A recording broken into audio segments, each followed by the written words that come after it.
बार मैसूर इधर गया और वो इधर गया, तो इस तरह से कई राज्यों के पानी इधर उधर हो गए। चलो हो गया तो हो गया।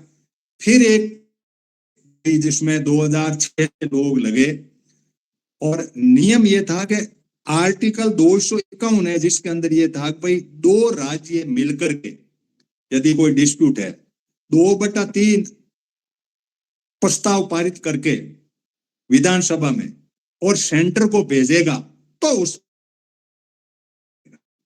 व्यवस्था थी।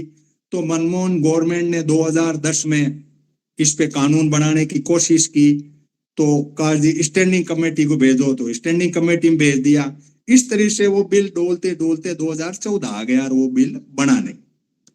दो राज्य थे, एक तमिलनाडु था, एक आंध्रा था। इन्होंने कहा जी हमारी विवाद है, आप कोई बिल बना दो, कैसे बनाना क्या करना, कोर्ट कचहरियां नहीं करनी हमें, और पानी का बंटवारा हमें तरीके से कर दो और आप कानून बना दो। तो मनमोहन सिंह जी ने बनाया वो कानून, तो गया।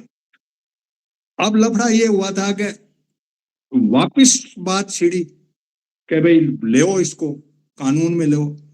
तो मुद्दा ये छिड़ा 2019 के अंदर इन्होंने 246 आर्टिकल है, उन्होंने इन्होंने कहा कि साहब 246 में ये लिखा हुआ है कि पब्लिक इंटरेस्ट में कोई भी चीज चाहे राज्य की है, वो ओनर चाहे कोई भी होगा, हम उसको कब्जे कर लेंगे और कानून बना सकते हैं। पूरी बेस संसद की मैंने सुनी, उसके अंदर सब ने यही कहा साहब आप स्टैंडिंग कमेटी भेज दो, हम भी अपने सुझाव देंगे, सिलेक्टिंग कमेटी जो राज्यसभा के लिए उसको भेज दो, लेकिन नहीं भेजा गया। और करीब करीब बहुत सारे सांसद जब निलंबित थे तब ये बिल बना। 2019 का बिल था, वो 21 में जाकर के फाइनल हुआ। दस्तखत होने में, राज्यसभा में जाने से, इस तरीके से करके 19 वाला बिल जो था वो 21 के अंदर फाइनल हुआ। और इन्होंने कहा पब्लिक इंटरेस्ट में take under its control the regulation of the uniform dam safety procedure, एक टाइप का होना चाहिए। अच्छा, प्ली ये दी थी कि 17 राज्यों, इनको ये क्या सर्वे वगैरह करनी थी, तो 19 राज्यों के बांध है, मालिक जो है 19 राज्य हैं, उनमें से 2 राज्यों ने सर्वे की, बाकी सोए ही रह गए। कुछ बांध जो थे 246 बांध ऐसे हैं जो 200 साल और 300 साल की कैटेगरी में आ रहे हैं, और 447 अभी बन रहे हैं। कुल भारत के बांध 5745 बांध हैं। अब 100 साल से ऊपर के बांध हैं, वो भी इनके पास में कोई सर्वे नहीं करता। तो इन्होंने कहा यार तुम लोग ध्यान ही नहीं रखते बांधों का, और क्या मतलब हुआ, तो फिर हम कब्जा करेंगे। ऐसे करके हुआ। तो दुनिया के अंदर चीन के अंदर 23,842 बांध है, और अमेरिका 9,661 है, 30 नंबर पे भारत है बांध के अंदर। अब बाकी देशों ने भी कर रहा है, वहां भी मैनेजमेंट है। लेकिन बाकी की जब मैंने स्टडी की तो बाकी देशों के अंदर व्यवस्था ये है कि बांध जिसका ओनर है, यानी राज्य है, जिसकी जमीन है, जिसने बनाया है, वो मालिक है। वो मालिक जो है वो मालिक उसको मेंटेनेंस दूसरा तीसरा वही करेगा। इन्होंने अब क्या किया उसका मैं वर्णन करने जा रहा हूं। ये तो मैंने आपको बताया कि भाई इस तरीके से कानून बना, प्रेशर आया, ये या भाई पानी करो। इधर इन्होंने जेजेएम योजना, जल जीवन मिशन वाली योजना भी लागू कर दी। ये सारा धंधा होने के बाद में इनमें इस कानून बनाया। और अब कानून को बहुत सीरियसली सुनना जरूरी है कि कानून आखिर बना क्या है। लोग लड़े हैं, यहाँ यूनियन वाले भी लड़ रहे हैं, पानी की लड़ाई लड़ रही है, कोर्ट कचहरियों में हो रहा है, जिसके बीच में संसद ने कानून बना दिया। अब मैं कानून के अंदर बात आपको ले जा रहा हूं, और कानून के अंदर 4 तरह की बातें खड़ी की, 2 केंद्र लेवल पे और 2 राज्य लेवल पे, और सब की चाबियां केंद्र के पास होगी। बॉडी जो बनी, एक नेशनल कमेटी बनी जो पॉलिसी बनाएगी, भाई कहाँ बनाना बांध, कहाँ नहीं बनाना, किसको पानी देना, किसको नहीं देना, ये लड़ाई झगड़ा मिटाना करना, ये सारा नेशनल कमेटी बनेगी जो डैम सेफ्टी के, national committee on dam safety के नाम से एक कमेटी बनी, जिसके अंदर चेयरमैन जो था वो सेंट्रल वाटर कमीशन का होगा। 10 सदस्य जो जॉइंट सेक्रेटरी लेवल के होंगे या इक्वलेंट होंगे। यहां से आपको समझना है कि इस एक्ट के अंदर इस तरह से प्रावधान किया कि कुछ इंजीनियर और इस लाइन के होंगे, लेकिन यदि कोई जानता हो, पानी के बारे में कोई नॉलेज रखता हो बांधों का, तो वो व्यक्ति भी इसमें शामिल हो सकता है। तो 10 आदमी सेंटर के लगा दिए, equivalent dealing with dam safety में हो तो वो भी आ जाएंगे। 7 आदमी इन्होंने बाई रोटेशन राज्यों के लिए वो भी ये लगाएंगे, हम लगाएंगे, 7 राज्यों में रोटेशन से लगाएंगे। यानी बांध किसी का मालिक कोई, और पंचायती किसकी है, वो national committee on dam safety की पंचायती रहेगी। अब उसको भी सेंटर नॉमिनेट करेगा, 3 आदमी वैज्ञानिक है, उसको भी सेंटर नॉमिनेट करेगा। यानी एक बॉडी पूरी सेंटर की बन गई, 10 7 17 3 20 और चेयरमैन 21, और ये आदमी बैठ के पूरे भारत के पानी की पंचायती करेंगे। एक व्यवस्था तो हुई national committee on dam safety के नाम से। अब इन्होंने कहा कि वो पंचायती तो करे, लेकिन पंचायती में एग्जीक्यूटिव बॉडी भी चाहिए ना, प्रधानमंत्री बन गए, वो बन गए, उस टाइप से हो, लेकिन कुछ और भी हो जो मंत्रिमंडल के हिसाब से हो। तो इन्होंने एक अथॉरिटी बनाई नेशनल डैम सेफ्टी अथॉरिटी के नाम से, एनडीएसए के नाम से।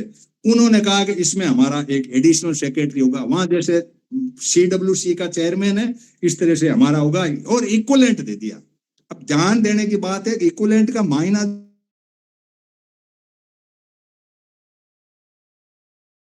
मानती है कि आप डैम के ज्ञानी हो तो आपको भी मालिक बनाया जा सकता है इस अथॉरिटी का, कि जी आप करिए। एडिशनल सेक्रेटरी दे दिया, लेकिन नहीं हो तो इक्वलेंट और कर दिया।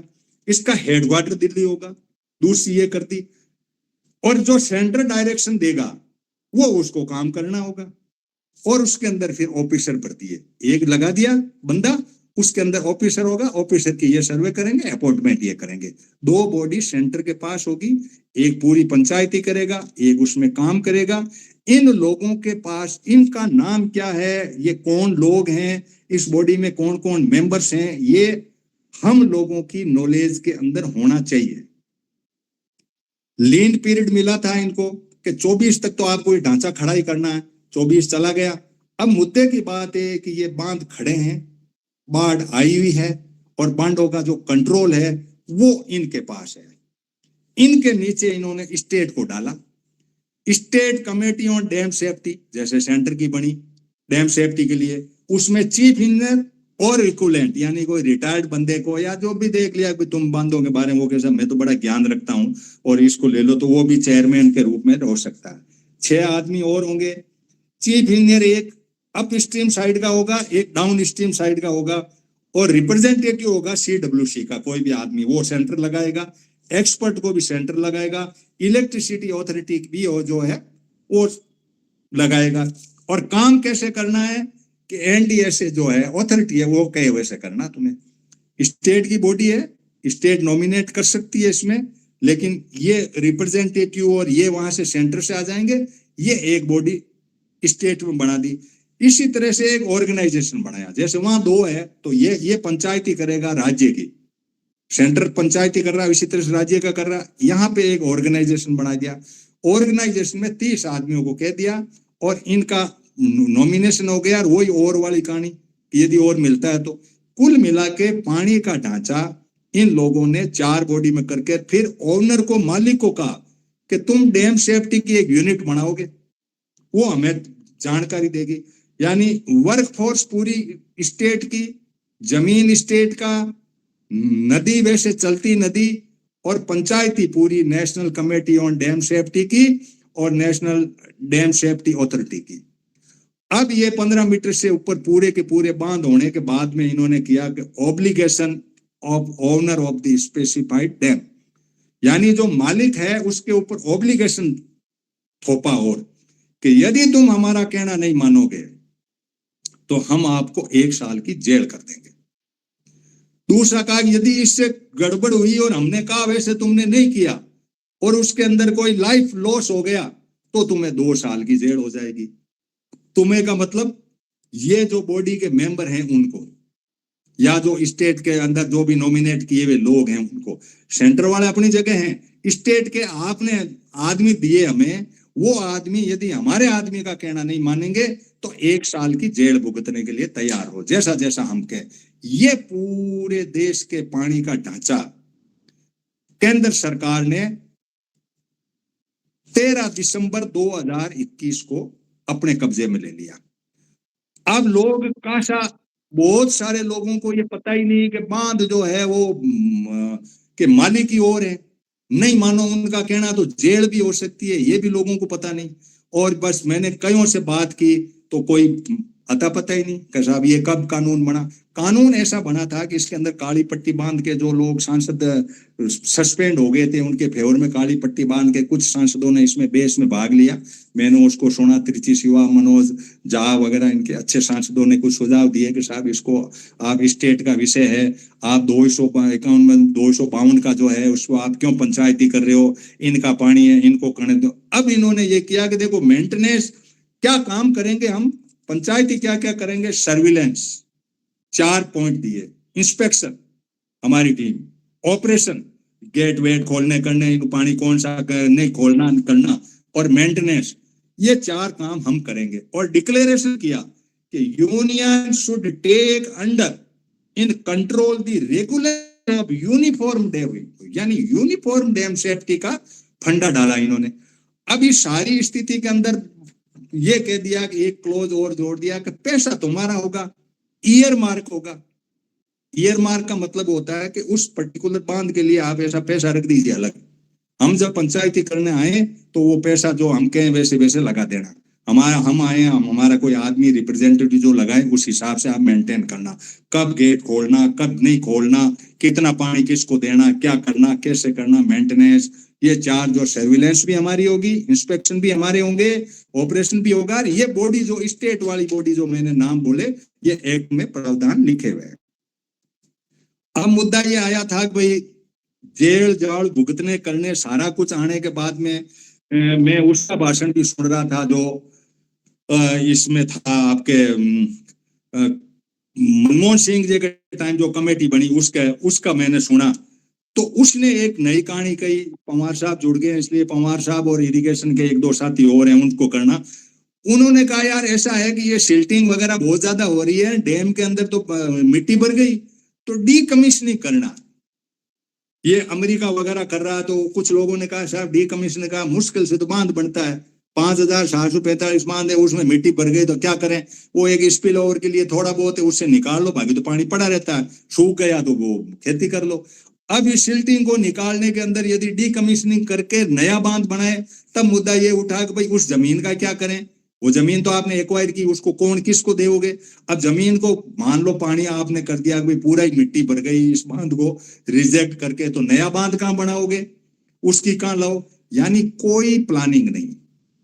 मेरा सिर्फ सवाल यहाँ पैदा होता है कि आप हवाई जहाजें भी उड़ा रहे हो, समुद्र तट भी कब्जे कर रहे हो, सारा वंदे भारत भी चला रहे हो, पानी का तामझाम आपने, ऐसा नहीं है कि कोई बांध नया बनाओगे तो कहाँ करोगे, सिल्टिंग होगी तो कितनी हो गई, कोई दानी दौरी नहीं।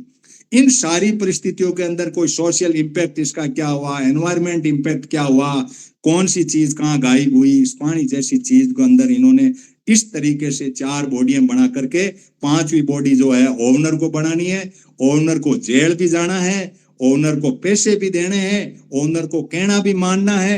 ये सारा ढांचा 15 मीटर से ऊपर के बांध का पूरे भारत का 13 दिसंबर 2021 से शुरू हो गया। और क्लीन पीरियड दिया था वो 13 दिसंबर 24 को हो गया था, 8 महीने ऊपर निकल गए। अब ये बॉडियां सेंटर की जो काम कर रही है, इन बॉडियों के सेंटर की काम करने के बाद यदि किसी ने गेट नहीं खोला तो रेस्पॉन्सिबल कौन है, कि ओनर को, जैसा जैसा आपने कहा, या तो ओनर ने कहना नहीं माना तो ओनर जेल जाए। जैसे पंजाब के हिमाचल में कई बांध है और पंजाब में भी है कुछ, तो इन बांधों के ऊपर जो है सुपरविजन, पूरा ढांचा, national committee on dam safety वाली जैसे मैंने बताई, अथॉरिटी की बताई, इनके अपॉइंटमेंट बताए, इनको कौन कौन अपॉइंट करेगा, ये सब लोग काम पे लगे हुए हैं। और कम से कम 21 के बाद में इनकी ड्यूटी बनती है वो इस काम को करें। अब उसके अंदर किसी ने गेट नहीं खोला, पीछे वाला गांव डूब गए, किसी ने गेट ज्यादा खोल दिया, आगे वाले गांव डूब गए, ये सारी परिस्थितियों का कौन जिम्मेदार है, ये आज हमारे लिए चिंता का विषय है। भाई बाढ़ और ये जो हालत खराब हुई है, इसकी एक आपने पूरा कब्जा लिया है, तो हमें बताओ कब खोला गेट, कितना पानी आया तब खोला, किस हाइट पे खोला, किस तरीके से आपने किया, पानी इस गांव में गया तो क्यों गया, गग्गर इसके अंदर मिली तो क्यों मिली, वो बांध आया तो क्यों आया। ये सारा होने के बाद में इसके बीच में सिक्किम के अंदर एक पहाड़ी के ऊपर से वो बर्फ का कोई बहुत बड़ा आकर के उस बांध में गिर गया और वो बांध ओवरफ्लो होके वो यूं टूट गया। मतलब एक वो गुजरात के अंदर वो इनका कोई मेंटेनेंस पुअर नहीं थी, वो टूट गया तो पीछे वाले कई गांव बह गए, उससे हुआ वो 79 की पुरानी कहानी है, तब से ये एक सारी कहानी शुरू हुई। अब ये सारी चिंता का विषय ये है कि भाई पानी का मालिक कौन, पंचायती किसकी, पैसा किसका, किस तरीके से ये ढांचा बनाया गया इस बिल के अंदर कि इस पानी के अंदर इसका मतलब कुछ भी कोई भी चीज जो है हमारे बस में नहीं है और मालिक को जेल जाना पड़े। जो ये कमेटियां बनी हुई है, जो स्टेट की कमेटी एक ऑर्गेनाइजेशन है, स्टेट डैम सेफ्टी ऑर्गेनाइजेशन है, जिसमें एससी और चीफ इंजीनियर लेवल के 30 आदमी हैं और इनके आदमियों को ये अपने पंचायती में ऊपर वाले में अपने सेट कर दिया। इन सारी परिस्थितियों को यदि आप देखो तो अब ये है कि बांध संबंधी विफलता के अंदर इन्होंने लिया कि भाई विफल का मतलब क्या हुआ, जीवन, संपत्ति, वनस्पति, प्राणी जात, नदीय परिस्थिति और पर्यावरण, ये सारे गड़बड़ करते हैं तो बांध विफल माना जाएगा। और विफल के अंदर इनको इनके ऊपर जो है वो पूरा का पूरा काम करना है। तो डीकमिशनिंग के ऊपर भी सोचेंगे और जो कोई भी सिल्टिंग हो रही है बांध और इसके हिसाब से हो रहे हैं, इसके बीच में जल जीवन मिशन की टांग भी फंस गई। हम पानी को सिंचाई को देंगे या इसको देंगे, ये फंसते फंसते टांग यहां फंस गई कि इन्होंने कब्जा इस कारण से लिया। संसद की बेस के अंदर ये बात आई कि आप पानी इरिगेशन के बजाय पहले इंडस्ट्री को देना प्राथमिकता मानते हैं। इंडस्ट्री को दोगे पहले नंबर पे, फिर पीने के लिए दोगे, फिर किसान को दोगे। ये तो हुआ ट्रायंगल। तो इन सारी परिस्थितियों के अंदर आप सोचो कि हमें पानी का किसान के लिए कितना अधिकार बनता है, पीने वाले का कितना। एक बेस हमने पहले की थी इसी डैम के ऊपर ही, एक छोटा सा टॉपिक किया था हमने कोई, तो उसमें एक वीडियो बनाया, उसमें ये बात आई थी। तो उसने कई मेरे पास कमेंट आए कि साहब पीने की प्राथमिकता पहली होनी चाहिए। अब पीने की प्राथमिकता में लड़ाई ये है कि तमिलनाडु कह रहा है यार मुझे पानी दो पीने के लिए, ये कह रहा मेरे किसान मर रहे हैं। यही पंजाब और राजस्थान की लड़ाई है, यही उड़ीसा और केरल की लड़ाई है। ये विवाद भी है, पूरे देश के पानी का झमेला भी है। इन सारी परिस्थितियों को हमें ध्यान में रखते हुए अपनी बात को इस तरीके से रखना है कि भाई किस तरीके से हम सोचें कि कब्जा करना कितना उचित था। राज्य का विषय, केंद्र का विषय बाद की बात है, हमें तो जीना है। हमारे तो केंद्र करे नहीं करे, लेकिन बजट कहाँ लाए राज्य, मेंटेनेंस आप दे ही नहीं रहे हो। ये क्लोज जो है इसके ऊपर काफी लोगों ने ऑब्जेक्शन कहा भाई आप दे नहीं रहे हो, और आपने लिख दिया obligation of owner of the specified dam section 30 में लिखा हुआ। आप इसको गूगल करोगे तो उसमें ऑब्लिगेशन लिखे हुए, शेड्यूल बना दी कि ये नेशनल कमेटी के ये काम होंगे, इस कमेटी के ये काम होंगे, ये इसके कहने से करेगा, ये इसके कहने से करेगा पानी कब्जे में। अब आप रोटी के लिए आप जब लड़ रहे थे अडानी के गोदाम में जा रहा, तो मैं ये कह रहा हूं कि ये बहुत बड़ा झमेला है।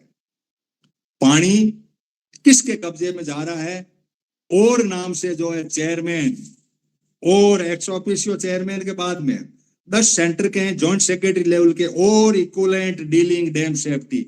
अब कौन किसको डील करे कौन जाने। एक वो राजेंद्र सिंह जी वो घूमते रहते हैं पानी का स्टोरेज, उनको कहते हैं इन्होंने 10 साल से पानी स्टोरेज कर रहे हैं, तो इनको भी लगा दो साहब, इनको करके इनकी पोस्टिंग कर दो। तो इनके ये कैसे चलेगा, क्या होगा, कैसे नहीं होगा, फंड कैसे होगा, जेल कौन जाएंगे, क्या स्थिति होगी। तो मैं इसमें उपचंद जी आपको ले लूं, क्योंकि टॉपिक ये है कि मैन मेड है, क्या है ये बीमारी। सिक्किम वाला जैसे पर्यावरण हुआ, बांध में आकर के वो पानी का वो गिर गया, इधर आपने खोद दिया, पूरा हिमालय खोद दिया, वहां से कुछ लपड़ा होकर के एक बांध में अभी वो आकर के कचरा पड़ गया वो ऊपर से आकर के। तो ये सारी पोजीशन ही होगी, ओनर कोई है, कचरा में आकर करके सोशल इम्पैक्ट और एनवायरमेंट इम्पैक्ट इसके बहुत, इसके ऊपर कुछ प्रकाश करो। फिर पवन हैं और इंजीनियर हैं और इस बातों को करे कि बांधों को पहले कैसे करें या आपस में कैसे जोड़े करें, नदियों को जोड़ने की बात भी चल रही थी बीच में। ये सारे कुछ हैं। तो रूपचंद जी सब नमस्कार। मैं इस पर फोकस करता हूं कि ये जो है व्यवस्था की निर्माणित की गई है। पहली बात कि जो व्यवस्था तो आई हुई है जे, उसके लिए मैं आपके सामने 8 अलग अलग पॉइंट रख देता हूं जिसको आपने सोचना है, सिर्फ विचार कर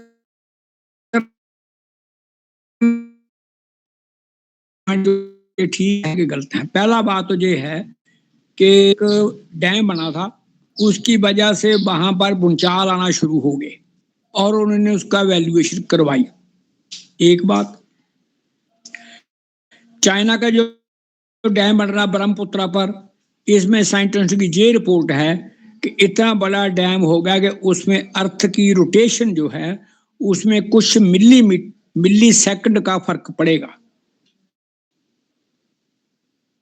तीसरा जो है कि अपने जो कश्मीर में जो डोडा किश्तवाड़ डिस्ट्रिक्ट में जो बने हैं, वहां पर लगातार छोटे छोटे भूचाल आते रहते हैं लोग, और गर्मी में तकरीबन लोग वो बाहर सोते हैं और सर्दी में उनकी मजबूरी है कि अंदर बाहर सोएंगे तो मर जाएंगे।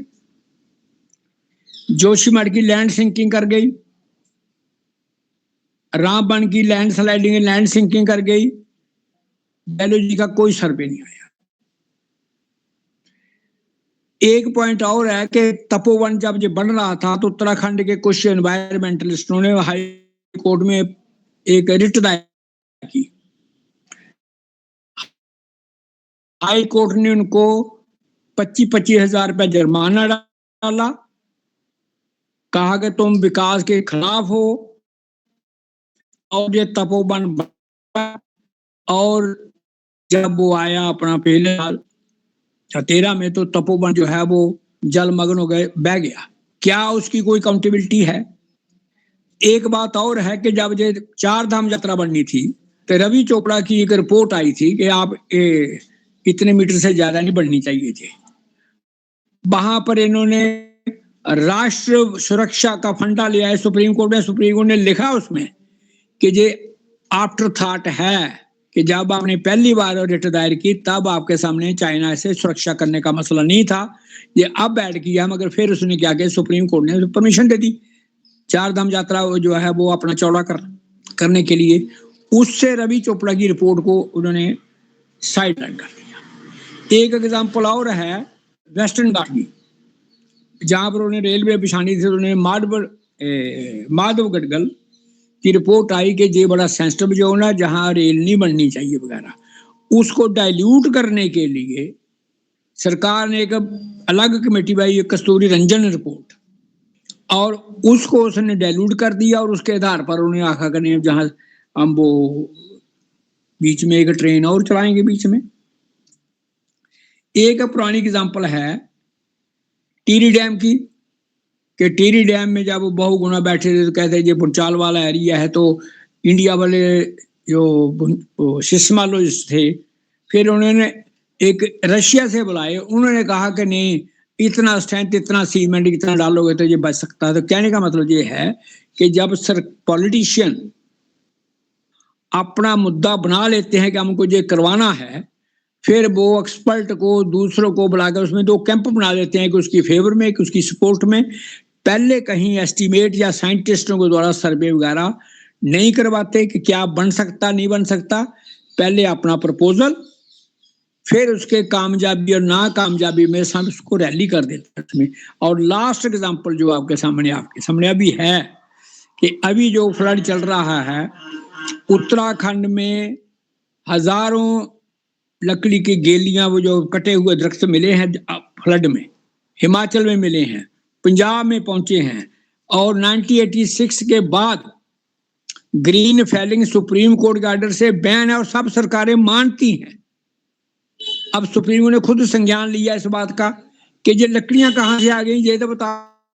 इसका मतलब ये है कि सरकारें सारा काम इलीगली, और उन्हें ऐसे वो ये भाई बोलते हैं हनुमान जी, वो ऐसी पतलियां गली रखी हैं कि वो इलीगल सिस्टम रखा है, जिसकी वजह से वो पर्यावरण का destruction, money contractor, money holder of politician का एक नेक्सस है जो इस पर्यावरण को तबाह करेगा। और इनकी एक बड़ी एग्जांपल सबसे पहले कि 2015 में 195 कंट्रियों ने यह फैसला कर दिया कि हम धरती को 1.5 डिग्री तक गर्म करेंगे। जब हर चीज 1.5 डिग्री गर्म हो जाएगी, समुद्र 1.5 डिग्री गर्म हो जाएगा, हवा 1.5 डिग्री से ज्यादा गर्म हो जाएगी, उसमें फसलों का क्या असर पड़ेगा, कौन सा जीव जिंदा रहेगा, कौन सा मरेगा। और उसके लिए फिर उन्होंने बायोडाइवर्सिटी लॉ भी बदल दिया। तो कहने का मतलब ये है कि मैं ये साफ बात मानता हूं कि ये सिस्टम स्पॉन्सर्ड आपदा है। अगर टाइम है तो आगे बोलता हूं कि ये फ्लड क्यों आया है। ठीक है, मैं एक बार पवार साहब को ले लूं। रूपचंद जी, फ्लड क्यों आया की बात भी आएंगे, बाकी साथी वो देंगे, क्योंकि कानून तो मैंने पढ़ दिया और जो आपने बात कही वही बात है। अब कानून केंद्र के हाथ में आ गया, पहले केंद्र के नहीं था, ओनर अलग थे, अब इन्होंने अपने तरीके से लिया। उसके क्या इम्पैक्ट होंगे क्या नहीं होंगे, पानी किस तरह से कब्जे होकर हमें मिलेगा, ये बड़ा चिंता का विषय है। आप ही बताइए कि ढांचा पूरा का पूरा नेशनल डैम सेफ्टी का डैम सेफ्टी अथॉरिटी बना दी इन्होंने, अपने सारे लोगों को बिठा दिया, स्टेट चयन कर लो, हम जैसा कहे वैसा करते रहो तुम्हारे। और डैम सेफ्टी का एक ऑर्गेनाइजेशन भी बनाया, 2 स्टेट में बन गई, 2 सेंटर में बन गई। तुम उनको कह दिया कि तुम नहीं मानोगे, तो जो ओनर है उसको कह दिया कि भाई हम आपको 1 साल की जेल करेंगे, फाइन भी लगाएंगे। यदि कोई लॉस हो गया, आदमी गया या कुछ ऐसा लॉस हुआ, तो हम आपको 2 साल की जेल भी बोल देंगे। ऐसा कोर्ट में ये है, आगे के क्लॉज 45 तक है, उसमें ये कह दिया है छोटे वाले है ना, छोड़ पाएंगे ये ऐसा। अब आप ये बताइए कि एक डी कमिश्निंग का सिस्टम भी जो है, स्टैंडिंग कमेटी ने कहा कि भाई बढ़ गए बांध, इनमें कोई पानी आए, नदी आए, तो वो तो ऊपर कर, वो ऊपर ही निकलेगा, काहे का गेट, काहे का ऑपरेशन, काहे का सर्विलेंस, ये फालतू का डैम पड़े हैं तो क्या है, कितने डीसिल्ट हो गए, सिल्ट हो गया तो डीसिल्टिंग का कोई पैसा ही नहीं इनके पास में। तो पवार साहब, इसके ऊपर आप क्या टिप्पणी देना चाहेंगे कि पानी का किस तरह से कब्जा हुआ, और क्या इंजीनियरों को दखल करना चाहिए या एनवायरमेंट के लोगों को करनी चाहिए, और सोशल एक्टिविस्ट और किसान और जिनको पानी चाहिए उनको किस तरीके से इसमें कूदना चाहिए कि ये गलत हो रहा है, हमारे साथ अन्याय हो रहा है। पवार साहब। सभी को नमस्कार। इशू बहुत ज्यादा से ज्यादा इम्पोर्टेंट इशू है ये, और जो कंट्री का फ्यूचर है वो इसके ऊपर डिपेंडेंट है। जहां हम बात करते हैं कि भाई चाइना हमसे बहुत आगे निकल गया, तो उसमें मेन रीजन जो है वो वाटर मैनेजमेंट से ही आगे निकला है हमसे। और हमारे यहाँ भी इशू वाटर मैनेजमेंट जो है बहुत प्रायोरिटी होनी चाहिए थी, कुछ दिनों तक रही भी, फिर हम उसको वाटर मैनेजमेंट को बिल्कुल भूल से ही गए, जिसका हम खामियाजा आज भुगत रहे हैं। मेरा इसमें कंट्रेरी व्यू है चौधरी साहब। जहां तक टिहरी डैम की बात है, टिहरी डैम के बारे में चूंकि मैं खुद कंस्ट्रक्शन में इन्वॉल्व रहा हूँ, सर्वे इन्वेस्टिगेशन में, प्लानिंग में, सारी में इन्वॉल्व रहा हूँ टिहरी डैम की। तो टिहरी डैम को ये तो सही है कि पर्यावरण वालों ने इसको बहुत विरोध किया, लेकिन जहां तक आप 2013 की बात अभी रूपचंद जी कर रहे थे, अगर 2013 में टिहरी बांध नहीं होता तो आप ये समझिए कि नक्शे पर से ऋषिकेश, हरिद्वार और बिजनौर साफ हो जाते, क्योंकि जो जून में वो फ्लड आया, और बाई चांस चूंकि जून में टिहरी बांध का लेवल जो है करीब करीब 50 मीटर नीचे था, जो उसका रिजर्वायर फुल होने पर होता है, और 50 मीटर नीचे होने की वजह से भागीरथी नदी, जो करीब करीब जो गंगा हम जिसको कहते हैं, उसमें करीब आधा हिस्सा जो है भागीरथी से आधा आता है पानी का, और आधा अलकनंदा से आता है। तो भागीरथी नदी को पूरे 8 दिन तक एक बूंद भी पानी जो है उसमें नहीं छोड़ा गया, पूरा का पूरा टिहरी डैम ने उसको समाहित कर लिया। और जो सिर्फ अलकनंदा का पानी आया था, जिससे ऋषिकेश में 22 मीटर ऊंचा पानी चला गया था, वाटर लेवल जो है। अगर वो और अलग में भागीरथी का भी आ जाता तो ये समझ लिए कि वॉश आउट होना ही था ऋषिकेश और हरिद्वार और बिजनौर भी, और नरोड़ा तक ये सब साफ हो जाता। तो ये एक यही कहना है, ठीक है पर्यावरण भी एक अपना एक अलग इशू है, लेकिन हम एक दोनों पक्षों को हमें देखना चाहिए। अभी ये बात जो दूसरा इशू आ रहा है साहब, जो मैनेजमेंट इन्होंने अपने हाथ में ले लिया, ये बिल्कुल जरूरी, मतलब जरूरी मैनेजमेंट तो ठीक है, लेकिन वाटर का प्रोक्योरमेंट, उसका मैनेजमेंट, उसका स्टोरेज, उसको हाथ में लेना चाहिए। इन्होंने क्या किया कि उल्टा मेंटेनेंस ले लिया सिर्फ। और मेंटेनेंस लेने का आप समझते हो कि जो स्टेट्स में इतने ज्यादा डिस्प्यूट्स होते हैं, कर्नाटका आप देखते हो, तमिलनाडु का देखते हो, सब जगह यही इशू रहता है कि भाई हमें पानी नहीं मिला, हमें पानी नहीं मिला। तो आप क्या करेंगे उसमें? अगर आप बिल्कुल बैलेंस एक्टिविटी कर रहे हैं, सबको संभाल कर चल रहे हैं, तो ठीक है नेशनल लेवल पे। लेकिन अगर आप, जो आज होता नहीं है कि अगर हमारी पार्टी की सरकार नहीं है तो उसके साथ जो है दूसरा एटीट्यूड हमारा हो जाता है, और हमारी पार्टी की सरकार है तो दूसरा एटीट्यूड हो जाता है, विपक्ष की है तो दूसरा हो जाता है। अभी अभी आप लोगों ने अभी बातचीत में आया कि साहब वो हिमाचल में जो है वो लट्ठे बह कर का है और नोटिस दे दिया। ये सही बात है, लेकिन जहां तक उसका पहलू है, आप हिमाचल सरकार को ठहरा रहे हैं कि साहब हिमाचल सरकार ने वो पेड़ कटवा दिए और वो लट्ठे बह कर का है, वो दिखाई दिए। लेकिन पेड़ काटने का अधिकार तो पर्यावरण मंत्रालय को है। एक भी पेड़ नहीं काट सकता कोई भी फॉरेस्ट का, एक भी रिजर्व फॉरेस्ट में से एक पेड़ की, मतलब आप पेड़ छोड़िए, डाली भी नहीं काट सकता अगर वो पर्यावरण मंत्रालय से क्लियरेंस नहीं है। कोई ये कहे कि साहब स्टेट ने कटवा दिए, ये बिल्कुल बायस्ड एटीट्यूड है। मतलब सुप्रीम कोर्ट ने नोटिस दिया, ठीक किया, भाई लट्ठे बह कर का, ये दिखाई दिया, सबको दिखाई दिया पेड़ बह करके आए। लेकिन पेड़ बह करके क्यों आए? कि साहब वो कटान हुआ, और कटान किसकी अधिकार क्षेत्र में है? वो प्रदेश सरकार के नहीं है।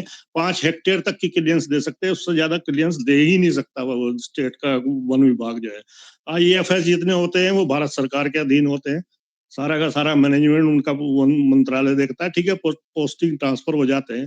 लेकिन अभी मैं इसको एक, मतलब जो मेरा कहना है कि हम इसका सिर्फ एक पहलू ना देखें। पर्यावरण, अभी ये सही है कि बाढ़ आ रही है, अब आप देखिए बाढ़ कहाँ से आ रही है। रणजीत सागर वो मतलब डैम है हमारा भारत में ही है, और पोंग बांध हमारा भारत में ही है, और क्या नाम आपका तीसरा ये भाखड़ा डैम, इन तीनों में से पानी आया। तीनों अगर पानी नहीं छोड़ते तो पंजाब में बाढ़ आ ही नहीं सकती। अभी आपको इतनी सारी आपके पास डाटा अवेलेबिलिटी है, रेन फोरकास्ट है, सब कुछ है। अरे भाई आप पहले आप जगह कर लेते इसको, पानी को जो आएगा उसको उसमें स्टोरेज करने की। बहुत बड़े बड़े बांध है तीनों, रणजीत सागर भी, पोंग भी और भाखड़ा भी, तीनों में। मैं पवार साहब थोड़ा सा आप इंटरवेन इसलिए कर रहा हूँ कि रूपचंद जी कह रहे हैं ना बाढ़ कैसे आई, तो आप दोनों हमें समझाओ इस पैनल पर। रूपचंद जी आप अपना इनपुट दे दो, आप एनवायरमेंट के हो, फिर मैं पवार साहब को लेता हूँ वापिस। आप बताइए एक बाढ़ क्यों आई रूपचंद जी? आप ये कहना चाह रहे थे कि मैं ये बताऊं, आप बताइए क्यों आई। फिर पवार साहब इरिगेशन के हैं, इंजीनियर हैं, वहां के हैं रहने वाले, इनका इनमें है, आपके क्या व्यू पॉइंट है, बाढ़ क्यों आई? मेरा पंजाब क्यों डूबा? हम इस केंद्र बिंदु पे आ रहे हैं, पंजाब क्यों डूबा? जिस पॉइंट से मैं कन्विंस हूँ वो एक डैम के एक्सपर्ट हैं मिस्टर हिमांशु ठक्कर, कल मैंने उनको सुना था, और उन्होंने जो पॉइंट रेज किए हैं, उन्होंने एक पॉइंट बोला कि सिस्टम ऑफ ऑपरेशन में फॉल्ट है इनका। सिस्टम ऑफ ऑपरेशन में वो 7-8 पॉइंट डालते हैं इकट्ठे। जैसे कुछ पवार साहब ने पहले बोल दिया कि जैसे वेदर की फोरकास्टिंग क्या है, एक बात, दरिया का बांध के ऊपर से जो इनकमिंग फ्लो है वो क्या है, जहां बारिश बरसी है वहां पर कितना पानी और ऐड हुआ है, उस ऐड पानी को बांध तक पहुंचने में टाइम क्या लगेगा, उसके बाद बांध की नॉर्मल कैपेसिटी क्या है, स्टोरेज कैपेसिटी, और हाईएस्ट क्या है, डाउनवर्ड फ्लो बांध बनने के बाद जो तकरीबन लोगों ने वो फ्लड जोन जो है वो तकरीबन उस पर वो कब्जा कर लिया होता है, तो डाउनवर्ड फ्लो की कैपेसिटी कितनी है। और उसके बाद फिर अगला पॉइंट आता है कि नीचे जाने तक टाइम कितना लगेगा। अब ये 7-8 पॉइंट हैं। ठीक है रूपचंद जी, अच्छा। मैं पवार साहब को वापस लेता हूँ। पवार साहब, आपने रूपचंद जी को सुना, ये जी, जो जी। ऑब्जेक्शन किसी ने उठाए हैं, बाढ़ का क्या कारण है, ये हम एक बार इस पे केंद्रित हैं। बेस को हम इसमें इससे सेंट्रलाइज कर रहे हैं कि पंजाब क्यों डूबा, जी, जी, पंजाब के जी, मैं डूबने के रीजन सेंट्रल गवर्नमेंट की टांग, या जैसे फॉरेस्ट का जैसे सुप्रीम कोर्ट ने लिया तो आपने कह दिया कि आईएपीएस में लट आए तो वो जाने भाई, उनका सेंटर का काम था। अब ये जो कुछ गड़बड़ जाला हुआ कहाँ, हु इज रेस्पॉन्सिबल, इतना तो कोई देखिए बम्बार्डमेंट हुआ नहीं था। देखिए ये हम जो फेस कर रहे हैं पिछले 4-5 साल से, जो इंटेंसिटी ऑफ रेन है वो बहुत ज्यादा हो गई है। पहले आपने देखा होगा चौधरी साहब, मैंने भी देखा कि झड़ लगती थी सितंबर के महीने में और 5-7 दिन 10 दिन मौसम खुलता ही नहीं था, हल्की हल्की बारिश होती रहती। अभी हो क्या गया है कि हमने जो पर्यावरण खराब किया है, जो हमारे ये एसी, फ्रिज, गाड़ियां, हवाई जहाज, और ये हमने जो सारी गैसेस जो हवा में छोड़ दी है, और ग्लोबल वार्मिंग जो हो गई है, इसकी वजह से सारा जो इंटेंसिटी ऑफ रेन बढ़ गई है। बारिश तो पहले भी होती थी, बारिश के डाटा भी सारे होते थे, अभी भी बारिश हो रही है, लेकिन बारिश का जो पीरियड है, ड्यूरेशन आप लगेंगे कि 1 घंटा बरसा, और इतनी तेज बरसा कि जो 24 घंटे में बरसना चाहिए तो वो 1 घंटे में बरस गया। अभी करीब करीब 1000 mm का रेनफॉल, 1200 mm का रेनफॉल जो उत्तराखंड में होता है, 2013 जिसकी बात कर रहे हैं, वो एक दिन में 350 mm हो गया। जो 350 mm महीने भर में होना चाहिए तो वो एक दिन में जून में बरस गया। अब जून में बरस गया, वो किसी पहाड़ मतलब पेड़ कटान से नहीं था, किसी मतलब उससे नहीं था, बांध की वजह से नहीं था, पूरे उत्तराखंड में बरसा वो। और 350 mm बारिश जून के महीने में होगी, 15 जून को, जिसको आप कह रहे हैं वो केदारनाथ में जो हजारों लोग मरे हैं, वो केदारनाथ के ऊपर जो है एक झील है, वो है, झील है, और उसमें स्नो है, वो बर्फ ही बर्फ है। तो बहुत ज्यादा गर्मी की वजह से वो बर्फ पिघला, झील में आ गया, झील की कैपेसिटी से बाहर हो गया, और वो केदारनाथ चलो में बाढ़ आ ये गई। एक बिंदु, क्लाइमेट चेंज हो गया, मैं थोड़ा यस, टाइम भी यस, मैनेज करना यस, चाह रहा यस। हूँ। मैं ये चाह जी, रहा जी। हूँ कि भाई पानी एकदम बरस गया, जो कुछ भी हुआ, कोई व्यक्ति आपको नजर आ रहा इंजीनियर लाइन में, सेंटर की लाइन में, डैम के अंदर कोई प्रॉब्लम है क्या, ऐसे रीजन रहे कि पंजाब के अंदर पानी का इतना भारी फ्लो हो गया? आपके हिसाब से आपका व्यू पॉइंट क्या है? मेरा व्यू क्लाइमेट, पॉइंट यही है। एनवायरमेंट, ये सारे कुछ अपन मानते हैं कि भाई ये तो प्रकृति की बात ही, ह्यूमन नि- के कारण से, क्योंकि ये टॉपिक हमने ये लिया था कि मैन मेड कोई मिस्टेक तो नहीं है क्या, ऊपर हिमालय को खोल दिया, ये भी एक कारण है, ये मैन मेड है। बाकी इस बांध के अंदर किस पर से कोई ऐसी सेस्मिक कोई ऐसा भूकंप आया हो, ऐसा भी लगता नहीं, किसी ने कोई कर दिया हो। और पंजाब से हम लड़ने को तैयार हो रहे हैं, पानी अपना ही नहीं संभल रहा है। तो देखिए इसके अंदर पहले क्या मैन मेड के ऊपर आप अपनी टिप्पणी दो। देखिए, मैं मैन मेड पे भी कहना चाहता हूँ, भूकंप पे भी कहना चाहता हूँ। दोनों चीजों में मैं क्लेरिफाई करना चाहता हूँ। मैन मेड बात जहां तक है, मैन मेड बारिश नहीं हो सकती। ये एटमॉस्फेयर का हमने सारी दुनिया ने मिलकर के गड़बड़ किया, उसकी वजह से बारिश का जो इंटेंशन बढ़ गई है, मतलब इंटेंसिटी बढ़ गई है।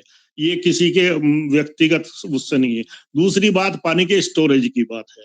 स्टोरेज का मैंने कहा एंटीसिपेटरी होना चाहिए। इतने बड़े बड़े बांध हैं, ये तीनों बांध जो है, अगर हमने इसमें 5-7 दिन पहले से इसको खाली करना शुरू होता तो 5-7 दिन को ये पूरा होल्ड कर सकते हैं। जो बाढ़ आ रखी है वो इन तीनों बांध के डिस्पोजल पे है, रावी पे है, ब्यास पे है और सतलज पे है। ये तीनों पे बांध है, और तीनों बांध जो है पानी को स्टोर कर सकते थे।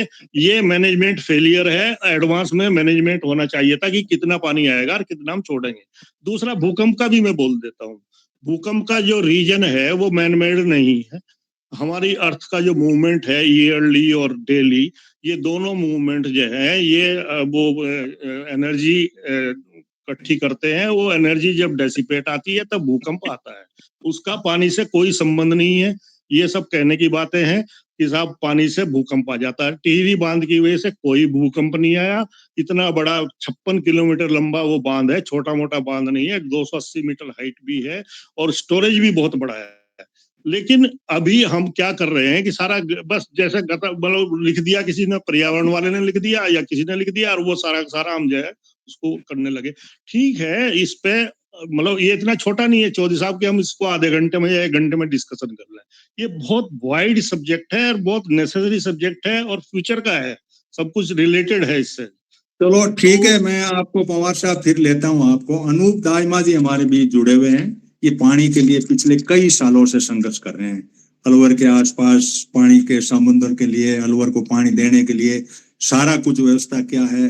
पहले तो दाइमा जी मैं आपसे ये चाहूंगा कि वहां एक्चुअली फ्लड की कोई पोजीशन तो नहीं है, फ्लड की है तो आप क्या सोचते हो, कोई डैम बनाए या कुछ ऐसी व्यवस्था करें, या क्या व्यवस्था करें कि क्योंकि काजा केंद्र के पास में आप लोग संघर्ष कर रहे हो स्टेट में, तो आप केंद्र के अंडर में रह करके और के अंदर आपकी वहां पे डेपुटेशन यदि कर दे वो तो ठीक है कि नेशनल कमेटी में डाल दे, आपको नेशनल अथॉरिटी में डाल दे, या स्टेट कमेटी में आप अपनी टांग अड़ाओ, या स्टेट के ऑर्गेनाइजेशन में अड़ाओ, तब जाकर के आप जो आपने पूरा मेहनत की है तो वहां कर पाओगे। एक नेगेटिव पॉइंट तो ये हो रहा है कि वहां सत्ता वहां है, चाबी उनके हाथ में। अब रहा सवाल कि भाई ये एनवायरमेंट दूसरे तीसरे, ये तो अपने जनरल अपने डिस्कशन की बात है। आपका क्या सोचते हो आप कि ये सारा कुछ होने के बाद में आपको कैसे लड़ाई शुरू करनी, कैसे पानी को सेट करना, कैसे अलवर को पानी देने की बात है दाइमा जी? नमस्कार साथियों।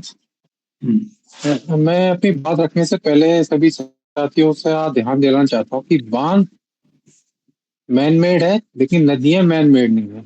नदियों का रेगुलेशन करने के लिए हमने बांधों को बनाया, और बांधों का निर्माण में सरकार की जो योजना थी, जिस डॉक्यूमेंट्स को मैंने 1774 के यूपी गवर्नमेंट के जो डॉक्यूमेंट्स को मैंने स्टडी किया, उनका जो स्टेटमेंट था, उनको सिर्फ रेवेन्यू कलेक्शन के लिए बांधों का उन्हें निर्माण शुरू किया और उसका वो अप्रूवल्स देने शुरू की। तो ये जो बांध है मैक्सिमम जो बने हैं वो सिर्फ रेवेन्यू कलेक्शन के लिए थे कि भाई हमको इस राज्य से मैक्सिमम रेवेन्यू कैसे मिले।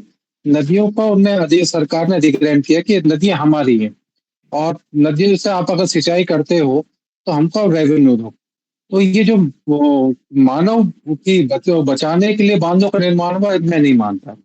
अभी एक सज्जन कह रहे थे कि टिहरी डैम नहीं होता तो 2013 में कहते ऋषिकेश साफ हो जाता, हरिद्वार साफ हो जाता, सब साफ हो जाता। तो सर जब टिहरी डैम नहीं भी था तब भी ऋषिकेश था और वो थे, सब चीज थी। नदी भारत सरकार ने भी और राजस्थान सरकार ने भी नदियों पर 2015 के बाद में एक वो अथॉरिटी और बोर्ड का गठन किया, उससे पहले था ही नहीं। पर आज भी उनके एजुकेशन बॉडी के अंदर इरिगेशन का ही आदमी है, जिनका नदी से कोई मतलब नहीं, पानी को स्टोर करने से मतलब होता है। नदी ही धरोहर है। अगर नदियों का नुकसान हो रहा है, मैंने 2000 के करीब एक बुक पढ़ी थी जिसमें इंग्लैंड सरकार ने थेम्स नदी को लेकर अपनी बातें रखी थी, और उसको उनके एग्जीक्यूटिव बॉडी ने, जो कि उनकी इंग्लैंड सरकार की है, उन्होंने उसको माना और वो अब वहां से डैम्स को हटा रहे हैं। अब इंग्लैंड सरकार ने स्पष्ट रूप से कह दिया कि हमें अपने थेम्स जो मेन नदी है उनमें तो कोई बांध नहीं चाहिए, नदी को प्रवाह होकर जाने दीजिए और उसको उसका जल जिस रास्ते से बहता है उसको बहने दीजिए। डैम से अब भारत सरकार की जनता को कोई लाभ नहीं है। आप कहेंगे इससे बिजली बनती है, तो बिजली का अल्टरनेट हमारे पास में अब सोलार और पवन चक्की आ गया है।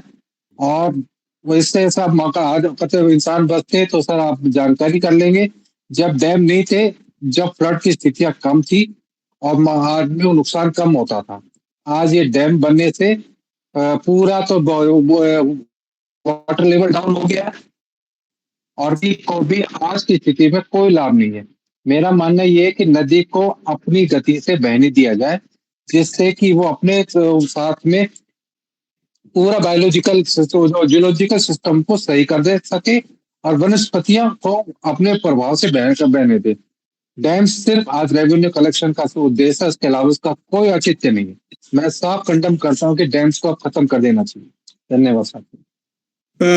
ठीक है, डीकमीशनिंग के नाम से किया जा सकता है, स्टैंडिंग कमेटी ने भी दिया। मैं अनूप जी आपसे एक और चाहूंगा टिप्पणी कि आप हाईकोर्ट में संघर्ष कर रहे हो इस मामले के लिए, उसका भी हमारे साथ शेयर करें। जो आपने विचार रखे उस पर मैं रूपचंद जी से थोड़ा इनपुट लूंगा, वो पर्यावरण के आदमी हैं और हम सारे बाकी इंजीनियर लाइन के आदमी हैं, क्योंकि हम अपने तरीके से सोचते हैं सिंचाई होगी, बांध होगा। जैसे हमने प्रारंभिक टिप्पणी में ये कहा कि मैक्सिमम बांध बना दो, लोगों को सिंचाई करवा दो, वो करा दो। अब हमारी चिंता इतनी थी कि पानी तुम कब्जे कर रहे हो यार, हमारे किसान को दोगे, पिलाओगे, इंडस्ट्री को दोगे। तो हाईकोर्ट वाले मामले में भी कुछ आपका कोई इनपुट हमें इस दे पाए तो दाइमा जी। जी धन्यवाद साथियों। मैंने अलवर जिले की एक रूपरेल नदी को लेकर हाईकोर्ट में अपनी पीएल दाखिल की थी, और जिसमें मैंने अपनी नदी को लेकर चिंता जाहिर की है कि नदी खत्म हो रही है, इसको बचाने के लिए सरकार क्या प्रयास कर सकती है। मेरी पीएल के बाद में राजस्थान सरकार ने एक रिवर वाटर बॉडी और रिवर वाटर अथॉरिटी का निर्माण कराया और उसका कुछ नियम बनाए, और उसको लेकर उनने सबसे पहले जो अपना प्रोजेक्ट शुरू किया वो पांचना डैम पर किया हमने, कि सेवेज नदियों को कैसे बचाया जाए। फर्स्ट प्रोजेक्ट था। और दूसरा प्रोजेक्ट हमने अभी अलवर में भी शुरू किया कि अलवर नदियों का सर्वे शुरू हुआ है कि नदियों का जो पानी आ रहा है वो कहाँ रुक रहा है। मेरी जो रिपोर्ट है अपनी रूपरेल नदी को लेकर, इधर इसके रूपरेल नदी पर कम से कम नहीं तो 1000 से 1500 एनीकट बना दिए गए हैं, जो पानी के प्रवाह को गांव में ही या ढाणियों में ही रोक रहे हैं। जिन सज्जन का आपने नाम लिया था वो राजेंद्र जी, वो तो मैं मानता हूँ वो इस नदी को पूरे रूप से निकल गए हैं, क्योंकि मानने की बात यह है कि जो एनीकट का प्रोजेक्ट है वो राजस्थान अलवर के लिए तो मैं इसको सही नहीं मानता। हो सकता है एनीकट की जो योजना है वो आपके अरब कंट्रीज में हो सकती है, हो सकता है आपके जो पठारी देश क्षेत्र है वहां सही हो सकती है, लेकिन जहां पर वो जमीन जिसकी धरती में पत्थरों की मात्रा कम है, तो वहां पर ये इस तरह की योजना कोई लाभकारी नहीं है, क्योंकि अलवर के अंदर मात्र वो 50 फुट के बाद में पहाड़ आ जाता है, तो एनीकट का जो पानी है वो रिचार्ज नहीं करता। वाटर हार्वेस्टिंग और वाटर रिचार्ज दोनों सब्जेक्ट अलग विषय है। आज अलवर जो डार्क जोन हुआ है वो एनीकट्स के कारण हुआ है, इन डैम्स के कारण हुआ है।